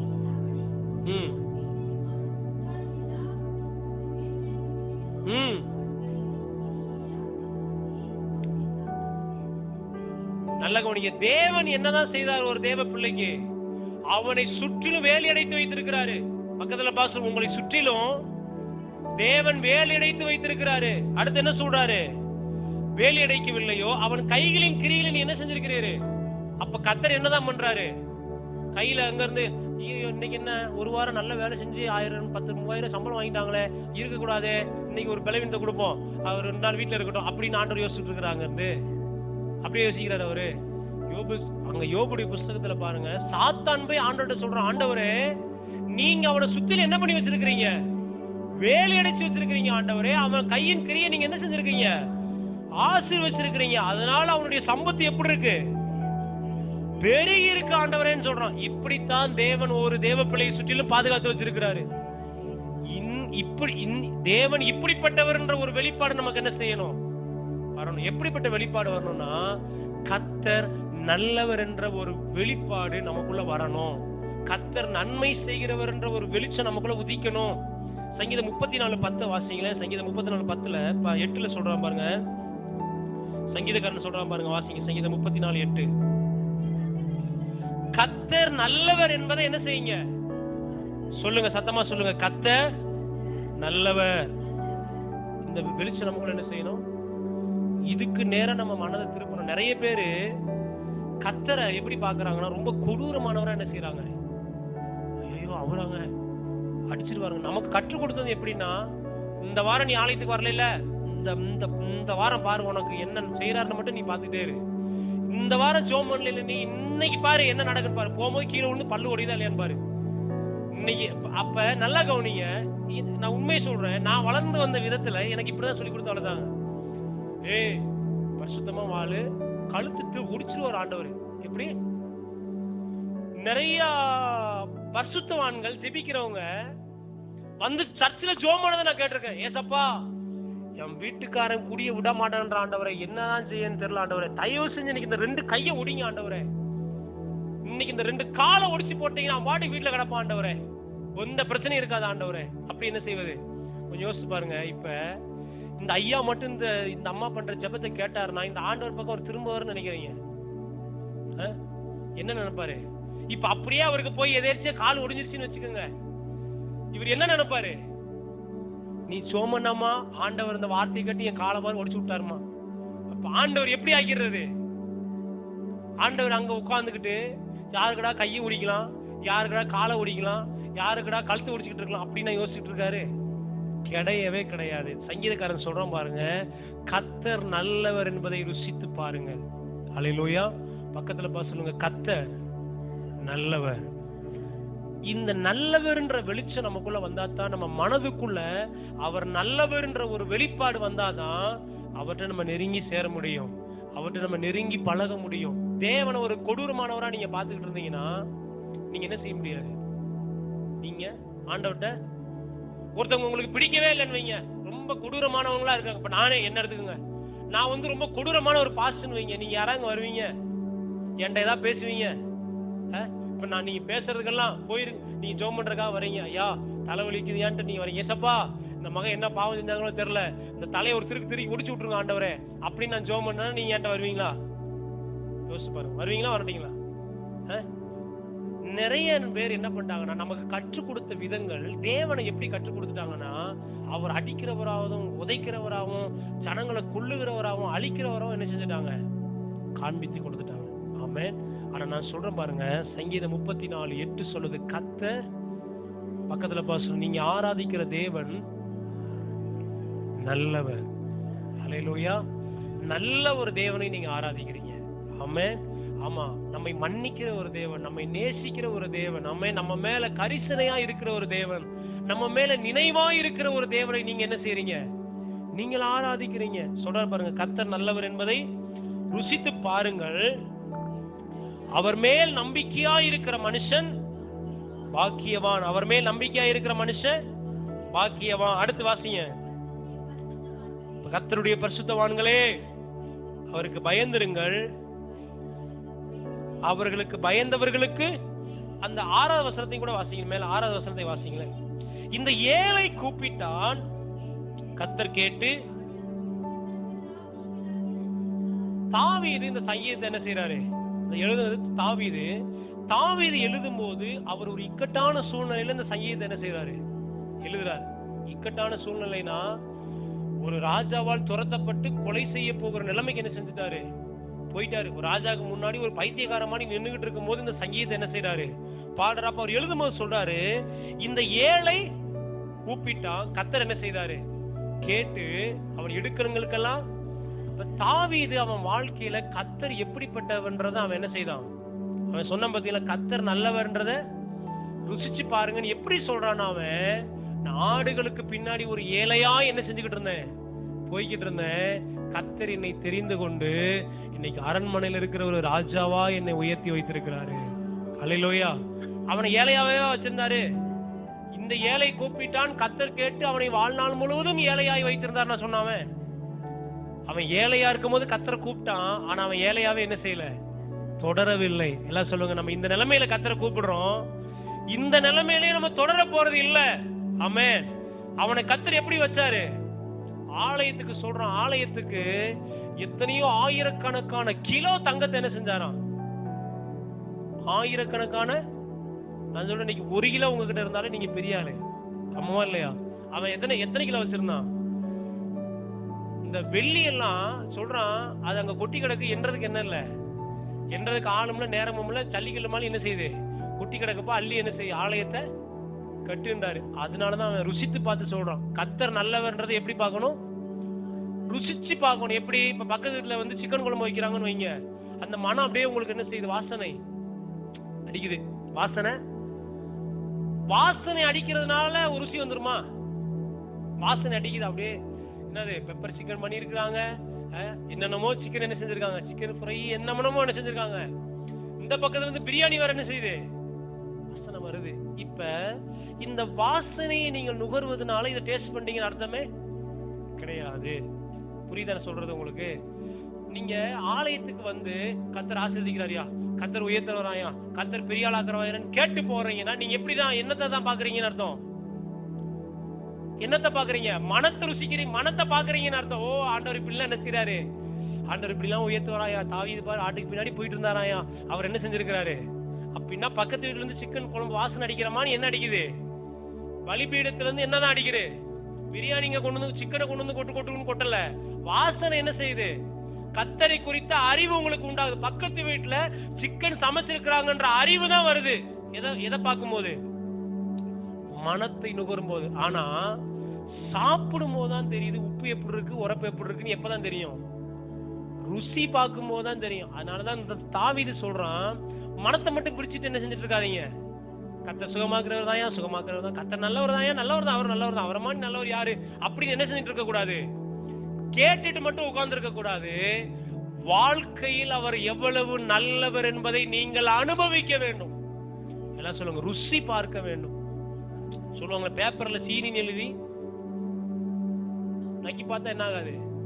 இனிக்குமா? சொல்லுங்க. கர்த்தர் நல்லவர் எழுதி அப்படி என்ன செஞ்சுட்டு இருக்க கூடாது?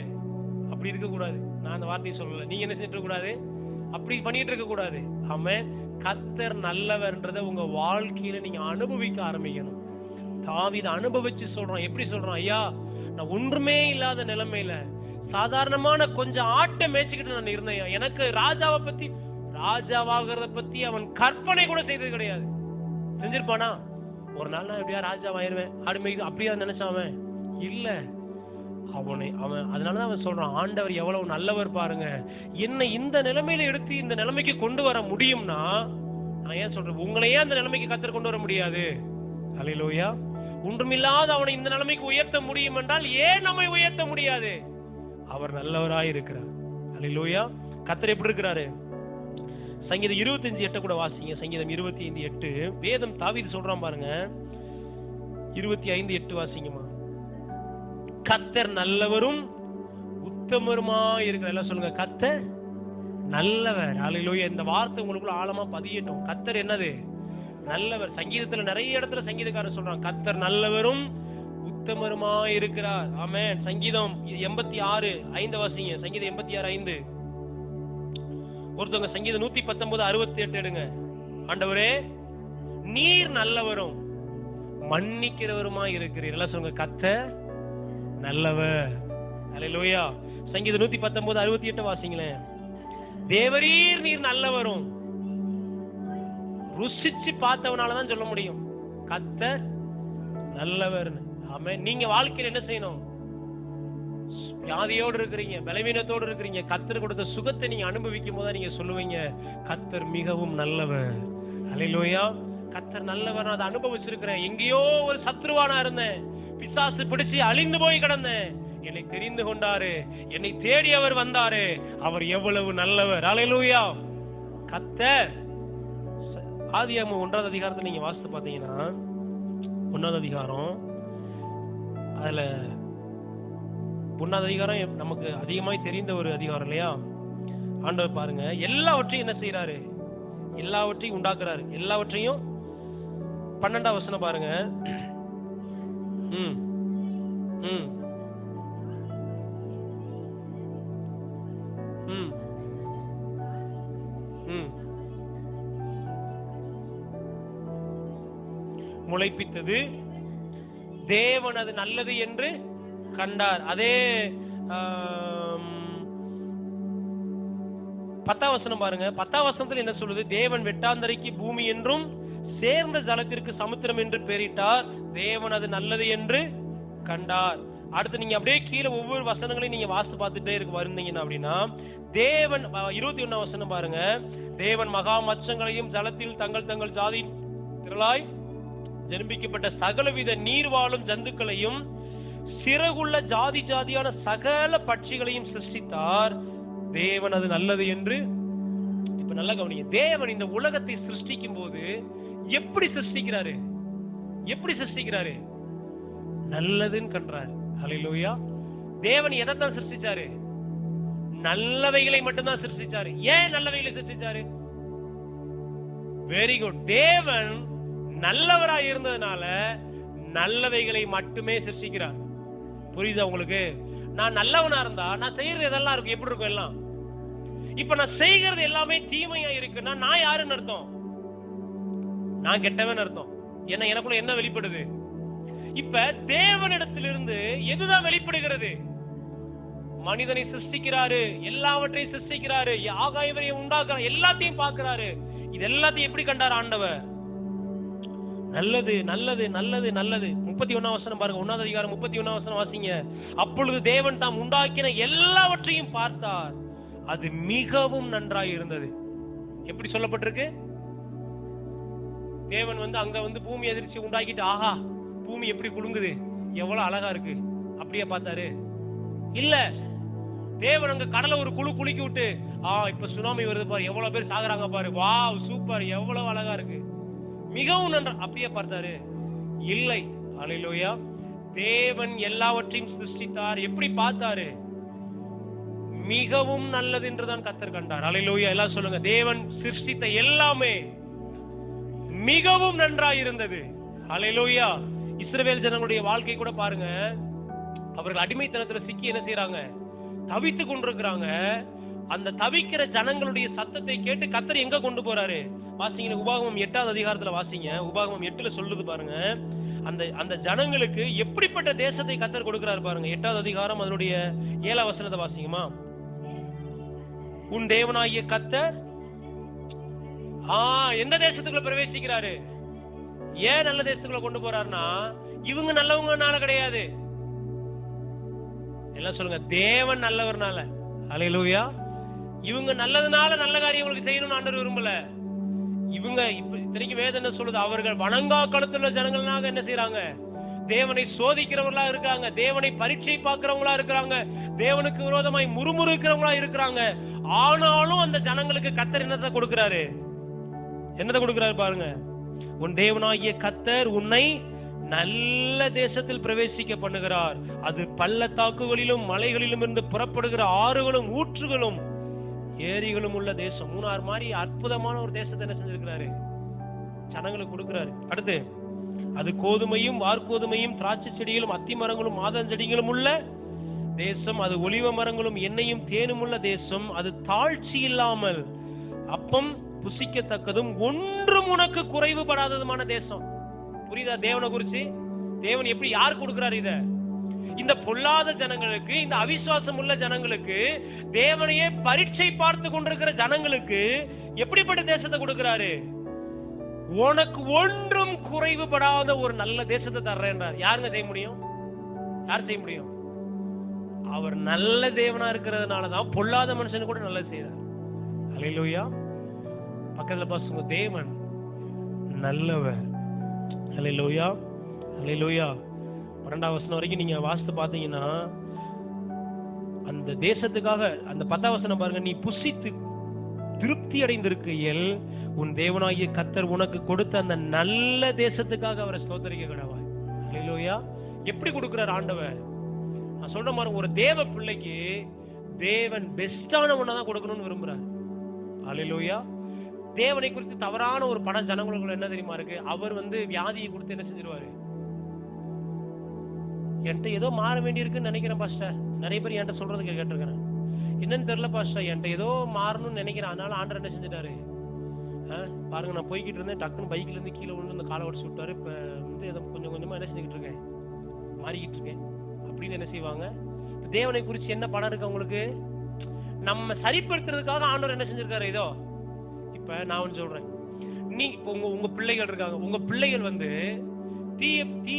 தீயில தொட்டா சுற்றுன்றதுக்காக நீங்க என்ன செய்யறீங்க? தீய கொண்டு அப்படியே எரியிற தீயில போய் கையை ஓட்டி வெப்பா பத்தியா சுடுது பத்தியா என்ன செஞ்சிடக்கூடாது அப்படி சொல்லுவீங்களா? நீங்க என்ன செய்ய மாட்டீங்க. உங்க பையனை நல்வழிப்படுத்துறதுக்காக இல்ல உங்க பிள்ளைகளை நீங்க நல்வழிப்படுத்துறதுக்காக அப்படியே கைய காலை உடைச்சு விட்டு என்ன செய்ய மாட்டீங்க. கை காலை உடைச்சு விட்டு அவங்களை நல்லாக்குவீங்களா? ஆக்குவீங்களா மாட்டீங்களா? ஆக்க மாட்டோம். புரியுதா நான் சொல்றது உங்களுக்கு இல்லையா? அப்ப நம்மளே நம்ம பிள்ளைகளுக்கு ஒரு தீமையிலிருந்து ஒரு நன்மை நம்ம கற்றுக் கொடுக்க, ஒரு தீமையை செஞ்சு நம்ம நன்மை என்ன செய்யறது கிடையாது. யாராவது டாக்டர்கிட்ட கூட்டு போய் கீழ்ப்படிவே மாட்டேங்கிறாங்க, 2 நாள் காய்ச்சல் வர மாதிரி ஒரு ஊசியை போடுங்க, யாராவது எந்த தகப்பன் தாயாவது சொல்லுவாங்களா? சொல்லுங்க, நீங்க செய்வீங்களா? செய்வீங்களா மாட்டீங்களா? செய்ய மாட்டீங்களா? செய்யவும் மாட்டோமா? எந்த தாய் தகப்பனாவது தன்னுடைய பிள்ளைய டாக்டர் கூட்டு போய் ஐயா ஒரே சளியை தாங்கவே முடியல ஐயா, ஒரு 10 நாள் எந்திக்க முடியாத அளவுக்கு என்ன செய்யுங்க, ஒரு ஊசி இருந்தா போட்டு விடுங்கய்யா அப்படின்னு சொல்லுவாங்களா?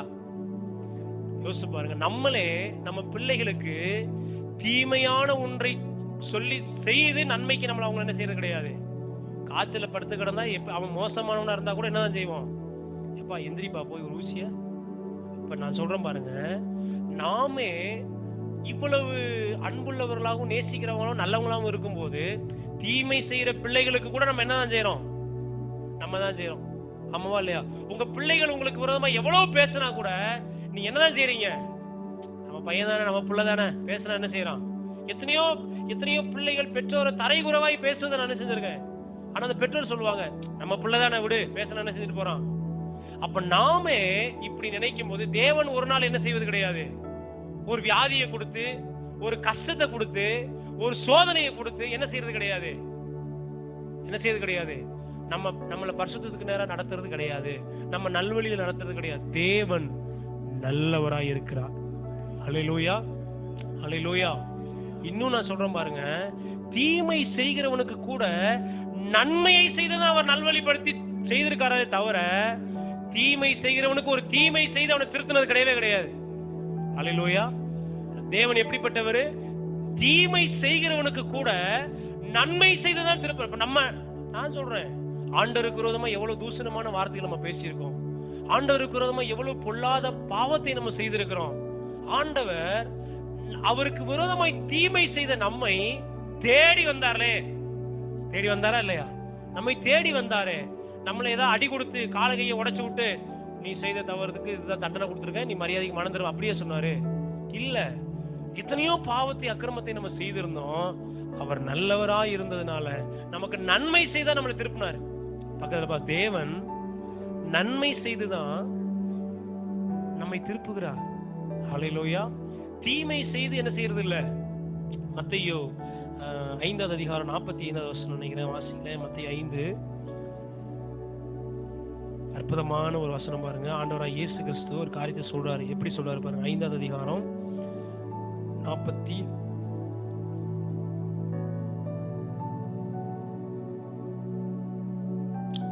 வாசிங்களேன்.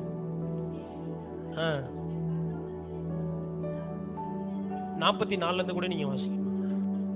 நான் உங்களுக்கு சொல்லுகிறேன், உங்கள் சத்துருக்களை யார் செய்யப்பா கொஞ்சம் யோசிச்சு பாருங்க. யாராவது உங்க சத்துருக்களை சிநேகிங்கன்னு சொல்லி கொடுக்க முடியுமா?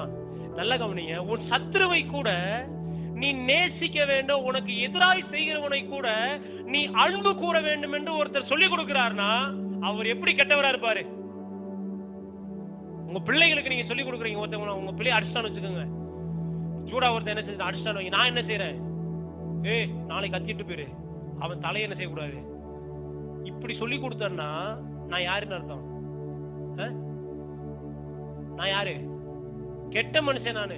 ஏன்னா நான் என்ன செய்யறேன், அவனை அடிச்சவனுக்கு என்ன செய்ய சொல்றேன், திருப்பி அடிக்க சொல்றேன். அப்ப அவனுடைய எதிராளிய எதிராளிக்கு நான் என்ன செய்ய சொல்லுகிறேன்? தீமை செய்ய சொல்லுகிறேன். அப்ப நான் நல்லவனா?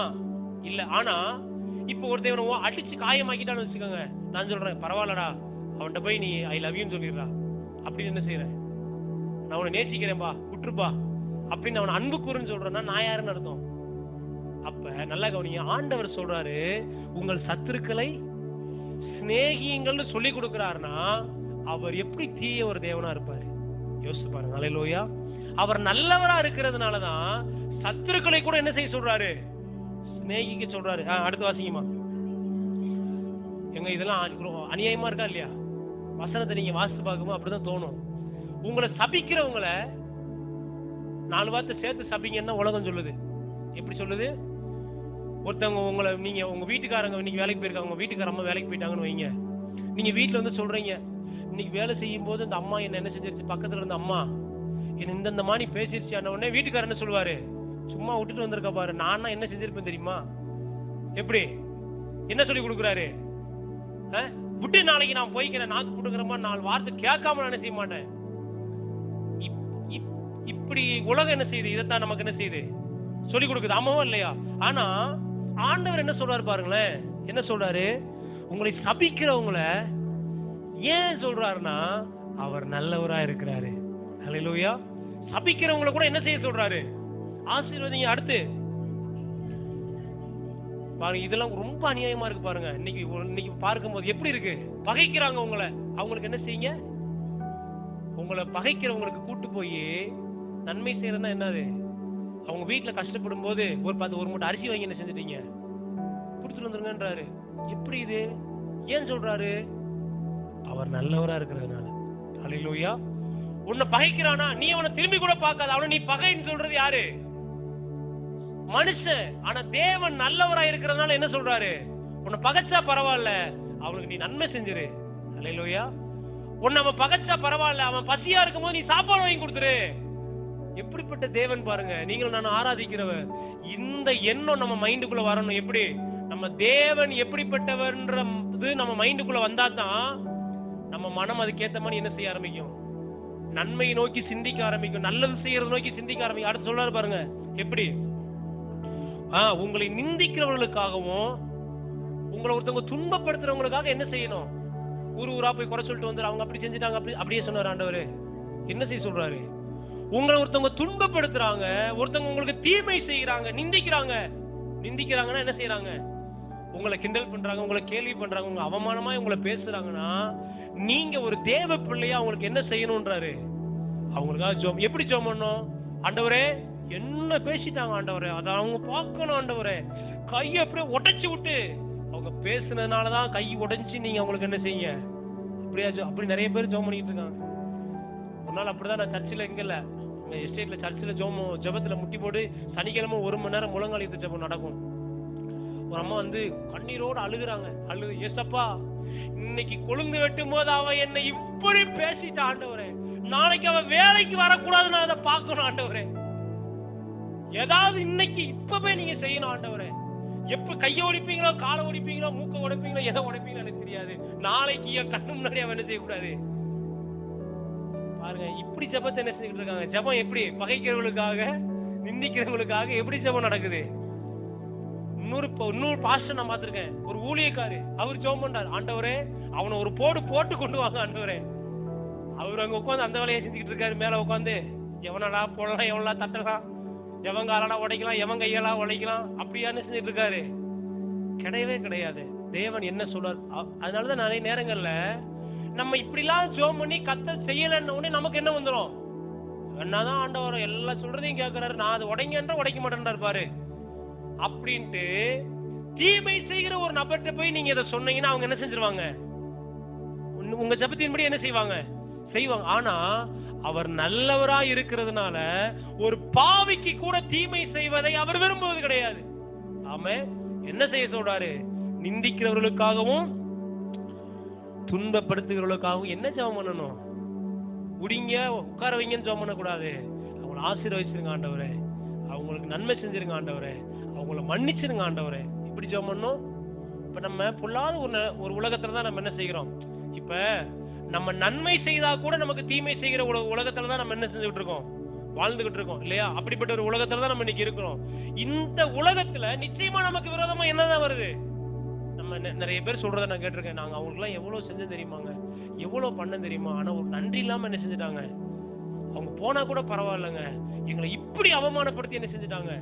எத்தனையோ பேர், எத்தனையோ ஊழியக்காரங்க சொல்றதை கேட்டிருக்கேன். இந்த விசுவாசிகளை ஊழியக்காரங்க சொன்னதை கேட்டிருக்கேன். ஐயா, என் வீட்டுல சாப்பாடு தண்ணி வாங்கி கொடுக்காம கூட என் விசுவாசிகளுக்கு நான் என்ன செஞ்சிருக்கிறேன், நான் அவங்கள போஷிச்சிருக்கிறேன். ஆனா கடைசியில என் அந்தந்த மாதிரி வார்த்தை என்ன செய்யறாங்க, பேசுறாங்கன்னு சொல்லி என்ன செய்வோம். அப்ப இப்படிப்பட்ட ஒரு உலகத்துல தான் நம்ம என்ன செய்கிறோம், வாழ்கிறோம். இதற்கு நடுவுல நம்ம என்ன செய்யணும், எப்படி ஜெபம் பண்ணணும்? ஆண்டவரே, அவரை நீங்க என்ன செய்யுங்க, ஆசீர்வதிங்கன்னு என்ன செய்யணும், ஜெபம் பண்ணணும். ஏன்னா அடுத்து சொல்றாரு பாருங்களேன் ஆண்டவர், அடுத்த வசனம் வாசிங்க.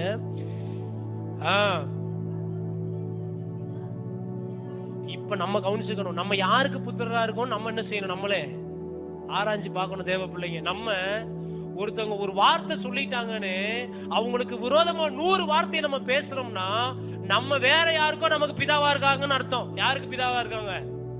பிசாசு பிதாவா இருக்கான்னு அர்த்தம் நமக்கு. ஆனா நம்ம இப்படி செய்வதினால், எப்படி செய்வதினால், எப்படி செய்வதினால், சத்துருக்களை சிநேகிக்கும் போது, பகைக்கிறவங்களுக்கு நன்மை செய்யும் போது, அடுத்து சபிக்கிறவங்களை ஆசீர்வதிக்கும் போது, நிந்திக்கிறவங்களுக்காக துன்பப்படுத்துறவங்களுக்காக நம்ம ஜெபிக்கும் போது நம்ம யாரா இருக்கிறோம், தேவனுடைய பிள்ளைகளா இருக்கிறோம். ஏன்னா அவர் அப்படித்தான் செய்கிறார். ஏன் இப்படி செய்கிறார்? அவர்கிட்ட கடுகளவும் தீமை கிடையவே. அடுத்து சொல்றாரு பாருங்க, அவர் தீயோர் மேலும் நல்லோர் மேலும் சூரியனை உதிக்க பண்றாரு. அடுத்து நீதி உள்ளவர்கள் மேலும் அநீதி உள்ளவர்கள் மேலும் மழையை பெய்ய பண்ண. நல்லா கவனிச்சு பாருங்க, சூரியன் யாருக்காக உதிக்குது? எல்லாருக்காகவும் உதிக்குது. மழை யாருக்காக பெய்யுது? எல்லாருக்காகவும் மழை பெய்யுது. இந்த ஊர்ல நல்லவங்க இருக்காங்க அதனால சூரியன் உதிக்குது, அப்படியே உதிக்குது இல்ல. அப்படின்னா உலகம் இருண்டே தான் கிடக்கும் இன்னைக்கும். ஆமாவா இல்லையா? சூரியனே என்ன செய்யாது, உதிக்காது. நல்லவங்க இருந்தாதான் மழை பெய்யும். உலகத்துல மழையே வராது. ஏன்னா நல்லவங்களே என்ன இல்ல இல்ல. ஆனா ஆண்டவர் பாருங்க, அவர் நல்லவரா இருக்கிறதுனால தப்பு செய்யறவனுக்கும் மழையை கொடுக்கிறாரு, நல்லது செய்யறவனுக்கும் மழையை கொடுக்கிறாரு.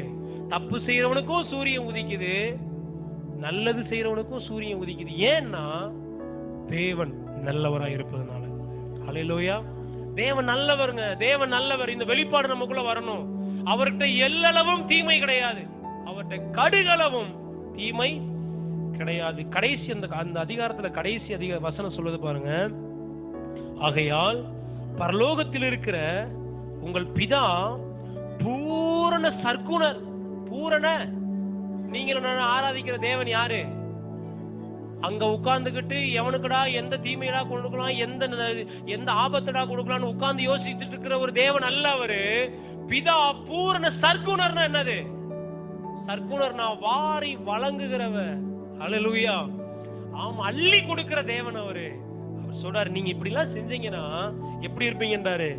பரலோகத்தில் இருக்கிற உங்கள் பிதா பூரண சர்க்குணரா இருக்கிறது போல நீங்களும் பூரண சர்க்குணரா இருங்கன்னு சொல்றாரு. ஹல்லேலூயா. அப்ப நீங்களும் நானும் ஆராதிக்கிற அந்த தேவன் எப்படிப்பட்டவரு? நல்லவர்ன்ற ஒரு வெளிப்பாடு நம்ம மைண்ட்ல வரணும், நம்ம மனதுக்குள்ள வரணும். இந்த வெளிப்பாடு அப்பதான் நம்ம தைரியமா போய் அவர்கிட்ட என்ன செய்வோம், ஜெபம் பண்ணுவோம், அவர்கிட்ட போய் கேட்போம். நல்லவர், ஒருத்தவங்க ரொம்ப நல்லவரா இருக்காரா, நீங்க அவர்கிட்ட போய் என்ன செய்வீங்க? உங்க பக்கத்து வீட்டுக்காரங்க நல்லவங்களா இருந்தா நீங்க போய் ஒட்டிக்கிருவீங்க. உங்க பக்கத்து வீட்டுல இருக்கிறவங்க மோசமானவங்களா தான் நீங்க என்ன செய்வீங்க? விலகிதான் இருப்பீங்க. அப்ப தேவன் எப்படிப்பட்டவரா இருக்கிறாரு? நல்லவரா இருக்கிறார்ன்ற அந்த அறிவு வெளிச்சம் உதிச்சாதான் அந்த நல்ல தேவனை நோக்கி நம்ம என்ன செய்ய முடியும், கடந்து செல்ல முடியும். அல்லேலூயா. அப்ப நம்ம மனதை புதிதாக்குவதற்கு, நம்ம மனதை மறுரூபமாக்கும். ஏன்னா நம்ம மனது இதுவரைக்கும் பல்வேறு விதமான காரியங்களால என்ன செய்யப்பட்டிருக்கு, மறுரூபமாக்கப்பட்டிருக்கு, மாறி இருக்கு. அதுல முக்கியமான ஒரு காரணம் என்னன்னா, கடவுள் ரொம்ப கொடூரமானவரு அப்படின்னு நம்ம கேட்டு கேட்டு என்ன செஞ்சிருக்கோம், கேட்டு கேட்டு வந்ததுனால கடவுள் அவர்னால என்ன ஆகுது, ஐயோ அப்படி அப்படி இல்ல, தேவன் நல்லவர். அல்லேலூயா. கடுகளவும் அவர்கிட்ட என்ன இல்ல, தீமைகள் கிடையாது. கடுகளவும் அவர்கிட்ட என்னது, அவர்கிட்ட அநீதி கிடையாது. வேதம் சொல்லுது பாருங்க, தீமையை பார்க்க மாட்டாத சுத்த கிணறு. எல்லாம் சொல்லுங்க, தேவன் எப்படிப்பட்டவர்? தீமையை பார்க்க மாட்டாத, சத்தமா சொல்லுங்க, தீமையே பார்க்க மாட்டாத சுத்த கண்ணர். அப்படின்னா அவருக்கு எப்படி அந்த அவருடைய கண் எப்படிப்பட்ட கண்ணு? சுத்தமான கண்ணு. எப்படி? தீமையே அவரால் என்ன செய்ய முடியாது. இப்ப நான் கேக்குறேன், அவரால் தீமையே பார்க்க முடியாத ஒரு கண்ணு அவருக்கு இருக்குன்னா எப்படி அவர் தீமை செய்கிறவரா இருப்பாரு? பக்கத்துல தேவன் தீமை செய்கிறவர் அல்ல. ஹல்லேலூயா. இந்த வெளிப்பாடு நமக்குள்ள வரணும். ஆமென். இது ஒரு பெரிய, தேவன் நல்லவர் அப்படின்றது ஒரு பெரிய சப்ஜெக்ட். ஆமென். ஆனா இன்னைக்கு சொல்றேன் நானு, தேவன் நல்லவர்ன்றதை உங்க மனதுக்குள்ள என்ன செய்யுங்க, எடுத்து வைங்க. ஆமென். தேவன் நல்லவராய் நீங்க பார்க்க ஆரம்பிங்க. தேவன் நன்மை செய்கிறவராய் நீங்க பார்க்க. இந்த மத்தேயு வசனத்தை நீங்க மறந்துடக்கூடாது இல்லையா? அவர் என்ன சொல்றாரு? சத்துருவையே சிநேகிக்க சொல்றாரு. இன்னொரு சொல்றாரு, ஒரு கணத்துல அறைந்தா மறுகணத்தை என்ன செய்ய காட்டுன்றாரு. மறுகணத்துல கொடுன்னு சொன்னாரா காட்டுனாரா? இன்னைக்கு நிறைய பேர் என்ன செய்யறாங்க, மறுகணத்துல திருப்பி கொடுத்துக்கிட்டு இருக்கிறாங்க. இல்ல, ஒரு கணத்துல அறைந்தா என்ன செய்யுது? எப்படி ஒரு தேவனால இப்படிப்பட்ட காரியத்தை சொல்ல முடியும்? உன்னுடைய வஸ்திரத்தை கேட்கிறவனுக்கும் அங்கேயே கொடுன்றாரு. உன்கிட்ட 2 இருந்தா இன்னொன்னு கொடுன்றாரு. எதிர்பார்த்தா கொடுக்க சொல்றாரு. இல்ல, ஏன் சொல்றாருன்னா அவர் அப்படி இருக்கிறாரு. அவர் அப்படி பழக்கம் இருக்கு. ஆமென். சொந்த குமாரனையே நமக்காக கொடுத்தவர். ஹல்லேலூயா. யார் கொடுப்பாங்க? அதாவது எப்படி கொடுத்தாரு பாருங்க. நம்ம தேவனுக்கு சத்துருக்களா இருந்தோம், தேவனுக்கு நம்ம எதிரியா இருந்தோம். இப்ப இந்த எதிரியை தன்னுடைய பிள்ளையாய் மாற்றும்படி, இந்த எதிரியை நல்லவனா மாத்துறதுக்கு சொந்த குமாரனை யாராவது கொடுப்பாங்களா? எதிரிக்காக யாராவது தன்னுடைய பிள்ளையை கொடுப்பாங்களா? உங்கள்ட்ட சண்டை போட்ட ஒருத்தவங்களுக்காக உங்க பிள்ளையை நீங்க விட்டு கொடுப்பீங்களா? இல்ல. ஆனா தேவன் நமக்காக குமாரனாகிய இயேசு கிறிஸ்துவே விட்டு கொடுத்தாரு சாகிறதுக்காக. அந்த அளவுக்கு அவர் நல்லவர். ஹல்லேலூயா, ஹல்லேலூயா. அதனாலதான் ரோமர்ல சொல்றாரு, சொந்த குமாரனையே நமக்காக கொடுத்தாருன்னா மற்ற எல்லாத்தையும் அவர் எப்படி கொடுக்காம இருப்பாரு? நீங்க உங்க வீட்டுல நகை வச்சிருக்கிறீங்க, தங்கம் வச்சு, பணம் வச்சிருக்கிறீங்க, நிறைய விலை உயர்ந்த பொருட்கள்லாம் என்ன செஞ்சிருக்கீங்க, வைத்திருக்கிறீங்க. இப்ப ஒருத்தன் உங்க வீட்டை நீங்க ஏதோ ஒரு பொருள் வாங்கியிருக்கீங்க, அவனுக்கு கொடுக்கல. இப்ப அந்த வீட்டுல அவன் எல்லாத்தையும் என்ன செய்யறான்? உங்கள்ட்ட இருக்கிற நல்ல உயர்ந்த பொருட்களை பார்க்கிறான், நகையை பார்க்கிறான், பணத்தை பார்க்கிறான். உங்க பையனும் என்ன செய்யறான்? அங்க நிக்கிறான். இப்ப எத்தனை பேர் நீங்க, ஐயா என் பையன் ஒன்னா கூட்டு போயிருங்க, நீங்க வச்சுக்கோங்க, ஆனா அந்த தங்கத்தையும் இந்த பணத்தையும் மட்டும் என்ன செஞ்சிடாதீங்க, தொற்றாதீங்கன்னு எத்தனை பேர் சொல்லுவோம்? நம்ம என்ன சொல்லுவோம்? ஐயா இந்த வீட்டுல இருக்கிற எல்லாவற்றையும் கூட நீங்க என்ன செஞ்சுக்கோங்க, எடுத்துக்கோங்க, ஆனா என்னை என் பிள்ளைகளை என்ன செஞ்சிருங்க, இப்படிதான் நம்ம சொல்லுவோம். ஆனா தேவன் பாருங்க, நம்மை மீட்கும்படியாக என்ன செஞ்சாராம்? தன்னுடைய குமாரனையே கொடுத்திருக்கிறாரு இல்லையா? தன்னுடைய பிள்ளையவே என்ன செஞ்சிருக்காரு? சிலுவையில மரிக்க கொடுத்தாருன்னா அவர் எந்த அளவுக்கு நல்லவர்ன்றதை அவர் என்ன செஞ்சிருக்கிறாரு? காண்பித்திருக்கிறார். ஹல்லேலூயா. நீங்களும் நானும் ஆராதிக்கிறது ஒரு கொடூரமான தெய்வத்தை அல்ல. ஆமென். ஒரு கோபம் நிறைந்த தேவனை அல்ல, மிகவும் நல்ல ஒரு தேவனை தான் நம்ம ஆராதிக்கிறோம். ஹல்லேலூயா. பக்கத்துல பார்த்து சொல்லுங்க, நீங்க கும்பிடுற சாமி ரொம்ப நல்ல சாமி. ஹல்லேலூயா. அந்த சாமி கிட்ட கடுகளவு கூட தீமையே கிடையாது. ஹல்லேலூயா. எந்த தேவனை ஆராதிக்கிறோம் நம்ம? அதான் எபினேசரை பாடல நம்ம சாஞ்சபராஜ் அவர் பாடாரு பாருங்க, ஒரு தீமையும் நினைக்காத நல்ல தகப்பன் உம்மை போல இல்லை. ஹல்லேலூயா. எனக்காக நமக்காக ஒரு தீமையும் அவர் என்ன செய்வதில்லை. அதுதான் சொல்றாரு, உன்னை என் கண்ணுக்குள்ள என்ன செஞ்சிருக்கிறேன், வைத்திருக்கிறேன். உன்னை தொடுகிறவன் யாரை தொடுறான்? என் கண் மண்ணியை தொடுகிறான். அப்ப கண்ணுக்குள்ள வச்சு என்ன செய்யறாரு? நீங்க உங்க சரீரத்துல எந்த அவயத்தை அதிகமாய் நீங்க பாதுகாக்கிறீங்கன்னு தெரியுமா? எந்த அவயம்? கண்ணுதான். ஏன் சொல்றேங்க கேளுங்க. கண்ணை தான் நீங்க என்ன செய்யறீங்க, அதிகமாய் பாதுகாக்கிறீங்க. ஏன்னா ஏதாவது டக்குனு வந்துச்சுன்னா உடனே என்ன செய்யுது? இந்த கண் இமைகள் பாருங்க, ஒரு நாளைக்கு எத்தனை தடவை மூடி திறக்கு தெரியுமா? என்ன செய்யுது? இந்த கண்ணுக்குள்ள ஒரு தூசி கூட வந்து விடாத அளவுக்கு இந்த கண்ணின் இமைகள் என்ன செய்யுது? உங்க கண்ணு மட்டும், உங்க இமை இப்படியே மூடாம இப்படியே இருந்துச்சுன்னு வைங்க, என்ன ஆகும் தெரியுமா உங்களுக்கு? நீங்க இப்போ ஒரு செகண்ட் இப்படி கண்ணை வச்சுட்டு ஏதோ ஒண்ணு கொண்டுவாங்களேன், உங்க கண்ணு அவ்வளவுதான் என்ன ஆயிரும், அப்படியே வேதனைப்பட ஆரம்பிச்சிடும். கண்ணு ஏதாவது ஒண்ணு டக்குன்னு வந்தா கண்ணு உடனே என்ன செய்யுது? அடைக்குது. அப்படித்தான் கர்த்தர் உங்களை என்னையும் பாதுகாக்கிறார். ஹல்லேலூயா. எவ்வளவு நல்ல தேவன் பாருங்க அவர். ஆமென். பக்கத்துல பாசனம், நல்ல தேவனை நீங்கள் ஆராதிக்கிறீங்க. ஹல்லேலூயா. நான் சொல்றேன் பாருங்க, அவர் மட்டும் ஒரு தீமை நிறைந்தவராய் ஒரு மோசமானவராய் இருந்திருந்தாருன்னா நம்ம செய்த பாவங்களுக்கு அக்கிரமத்துக்கு நம்ம இன்னைக்கு உயிரோடவே இருந்திருக்க மாட்டோம். நான் சொல்லுவேன், நான் செய்த பாவங்களுக்கு அக்கிரமங்களுக்கு நான் உயிரோட இருக்க வேண்டிய ஒரு ஆளே இல்ல. ஆனா கர்த்தர் நல்லவராய் இருக்கிறதுனாலதான் மோசமானவனை கூட ஊழியக்காரனாய் மாற்றுகிறார். எவ்வளவு நல்ல ஆண்டவர் அவர். ஹல்லேலூயா. இந்த வெளிச்சம் உங்களுக்குள்ள என்ன செய்ய ஆரம்பிக்கணும்?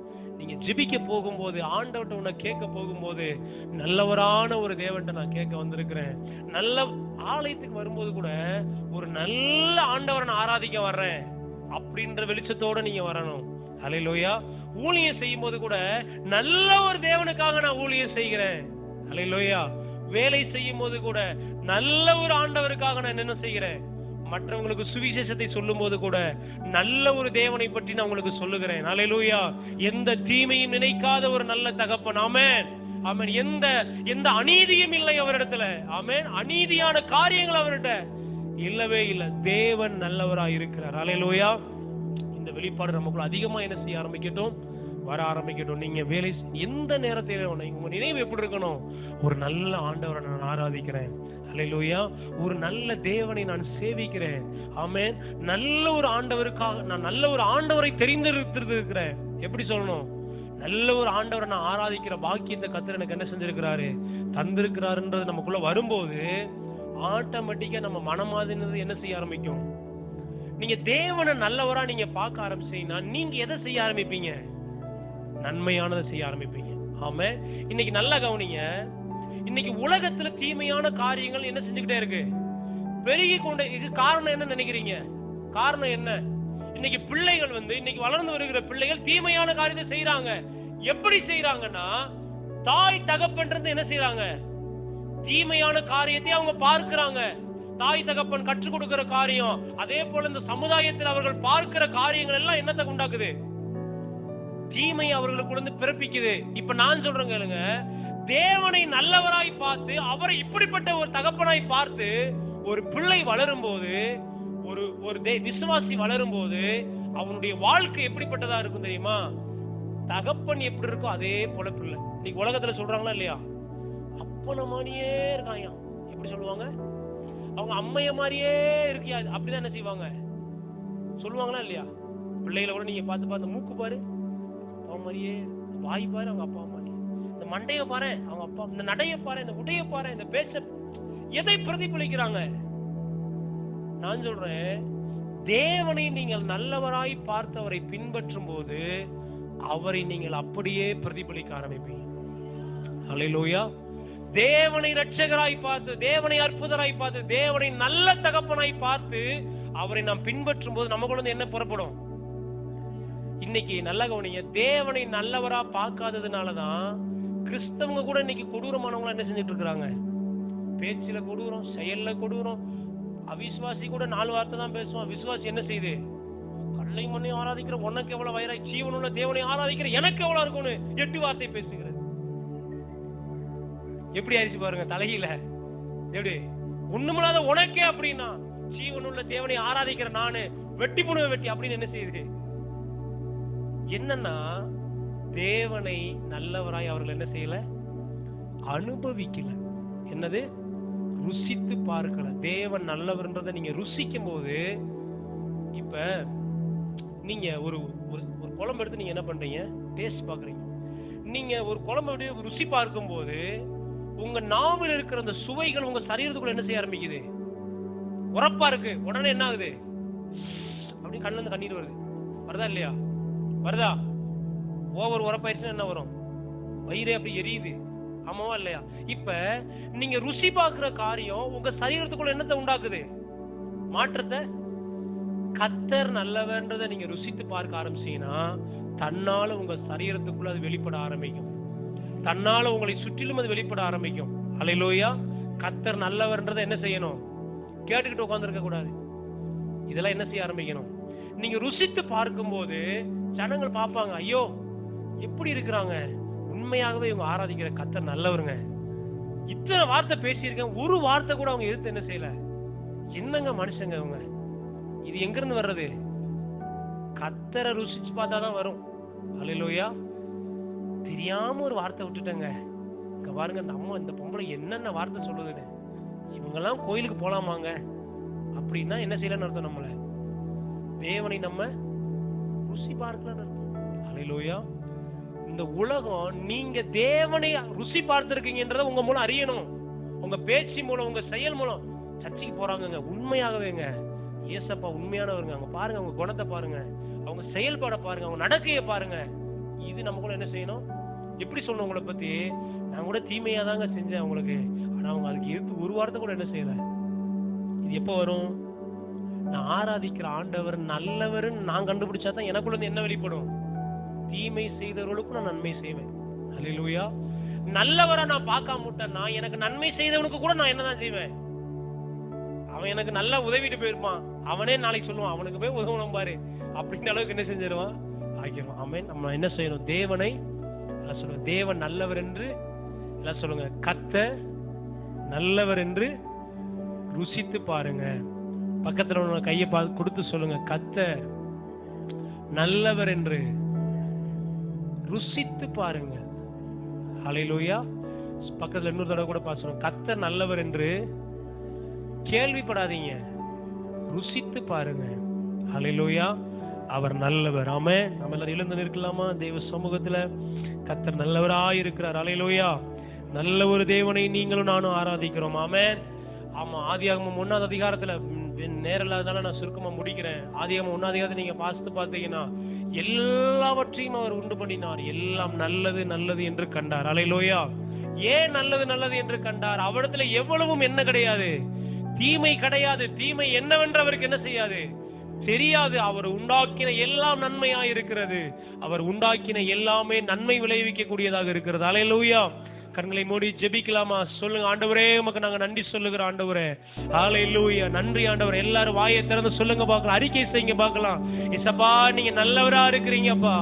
சொல்லுங்க அவரை பார்த்து, நீங்க நல்லவர் ஆண்டவரே, நீர் நன்மை செய்கிறவர் ஆண்டவரே. ஓ, உம்மை ஆராதிக்க, உம்மை தெய்வமாக கொள்வதற்கு எனக்கு நீர் தந்த ஸ்லாக்கியத்திற்காக நன்றி ஆண்டவரே.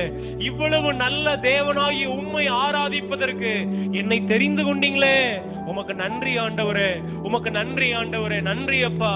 ஆண்டவரே எனக்காக நல்ல தேசத்தை, நன்மையான காரியத்தை, ஆசீர்வாதத்தை, உயர்வுகளை, மேன்மைகளை வைத்திருக்கிறீரே. அதற்காக நான் உம்மை துதிக்கிறேன் ஆண்டவரே, நான் உம்மை ஸ்தோத்தரிக்கிறேன் ஆண்டவரே. நீர் எனக்கு செய்த நன்மைகளுக்காக நன்றி ஆண்டவரே. இயேசப்பா ஸ்தோத்திரம் ஆண்டவரே, ஸ்தோத்திரம் அப்பா. நல்லவராகிய உம்மை நான் ஆராதிக்கிறேன் ஆண்டவரே, நன்மை செய்கிறவராகிய உம்மை நான் ஆராதிக்கிறேன் ஆண்டவரே. இயேசுவின் நாமத்தில் நான் ஜெபிக்கிறேன் ஆண்டவரே. ஆண்டவரே இந்த வார்த்தையை கேட்கிறோம்டைய ஜனங்களுக்குள்ள ஆண்டவரே நீர் எப்படி நல்லவராய் இருக்கிறீரோ அதை போலவே அவர்கள் பார்க்கும்படியாக பிள்ளைகளுடைய கண்களை நீங்க திறந்தருளுங்க ஆண்டவரே. நான் ஒரு நல்ல தேவனை ஆராதிக்கிறேன், நான் நல்ல ஒரு தேவனை சேவிக்கிறேன், நான் நல்ல ஒரு தேவனை அவன் தெய்வமாக கொண்டிருக்கிறேன் என்ற ஒரு பாக்கியம் உடையவர்களாக, ஒரு நிச்சயம் உடையவர்களாக இருக்கும்படி உடைய பிள்ளைகளுடைய கண்களை நீங்க திறந்தருளுங்க ஆண்டவரே. இயேசப்பா சோதர, தீமை செய்கிறவர்களுக்கும் நன்மை செய்கிறவர் அப்பா. ஆண்டவரே பொல்லாதவர்களுக்கும் நீதி செய்கிறவர் ஆண்டவரே. அப்பா நீர் எவ்வளவு நல்லவராய் இருக்கிறீர் ஐயா. உம்மை நாங்கள் துதிக்கிறோம் ஆண்டவரே, நாங்கள் உம்மை ஸ்தோத்திரிக்கிறோம் ஆண்டவரே. நீர் நல்லவர் என்பதை குறித்து எங்க மனம் மறுரூபமாகட்டும் ஆண்டவரே. நீங்க நல்லவர் நல்லவர் நல்லவர் என்பதை வைத்து எங்கள் மனதை நாங்கள் புதிதாக்குகிறோம் அப்பா. தேங்க்யூ ஆண்டவரே. தீமையை பார்க்க மாட்டாத சுத்த கண்ணர் ஆண்டவரே. உம்மிடத்தில் எவ்வளவு வேணும் அநீதி இல்லையே ஆண்டவரே. அதற்காக நாங்கள் உம்மை துதிக்கிறோம் இயேசப்பா. ஸ்தோத்திரம் ஆண்டவரே. உம்முடைய கிருபையுள்ள கரத்தில் எங்களை ஒப்புக் கொடுக்கிறோம் ஆண்டவரே. இன்னும் அதிகமாய் நாங்கள் உம்மை பார்க்க ஆண்டவரே, இன்னும் அதிக மேன்மையுள்ளவராய் நாங்கள் பார்க்க ஜெபிக்கிறப்பா. இதுவரைக்கும் தேவனை குறித்த ஆண்டவரே தவறான படங்கள், தவறான எண்ணங்கள் உம்முடைய பிள்ளைகளுடைய மனதிலிருந்து வேரோடு பிடுங்கி எடுக்கப்படுவதாக ஆண்டவரே. ஆண்டவரே நாங்க கற்றுக்கொண்ட, நாங்க கேள்விப்பட்ட, எங்களுக்கு போதிக்கப்பட்ட தேவனை குறித்த எல்லா தவறான அரண்களும் இயேசுவின் நாமத்துல இடிக்கப்படட்டும் ஆண்டவரே, இடிக்கப்படட்டும் ஆண்டவரே. எல்லா எரிகோ கோட்டைகள் போன்ற எண்ணங்கள் இடிக்கப்படட்டும் ஆண்டவரே. தேவனை குறித்த சரியான எண்ணம் உடையவர்களாக, தேவனை குறித்த சரியான மனநிலை உடையவர்களாக கர்த்தர் எங்களை மாற்றும்படியா நாங்கள் ஜெபிக்கிறோம் ஐயா. உடைய கரத்துல ஒப்பு கொடுக்கிறோம். கர்த்தர் நடத்துங்க, பெரிய காரியங்களை செய்யுங்க. சகல துதிகன மகிமையை உமக்கு செலுத்துகிறோம். மீட்பெரும் இரட்சகருமாகிய இயேசு கிறிஸ்துவின் விலையேறப்பட்ட நாமத்தில் ஜெபிக்கிறோம். எங்கள் ஜெபம் கேளும் நல்ல பிதாவே. ஆமென், ஆமென். ஹல்லேலூயா.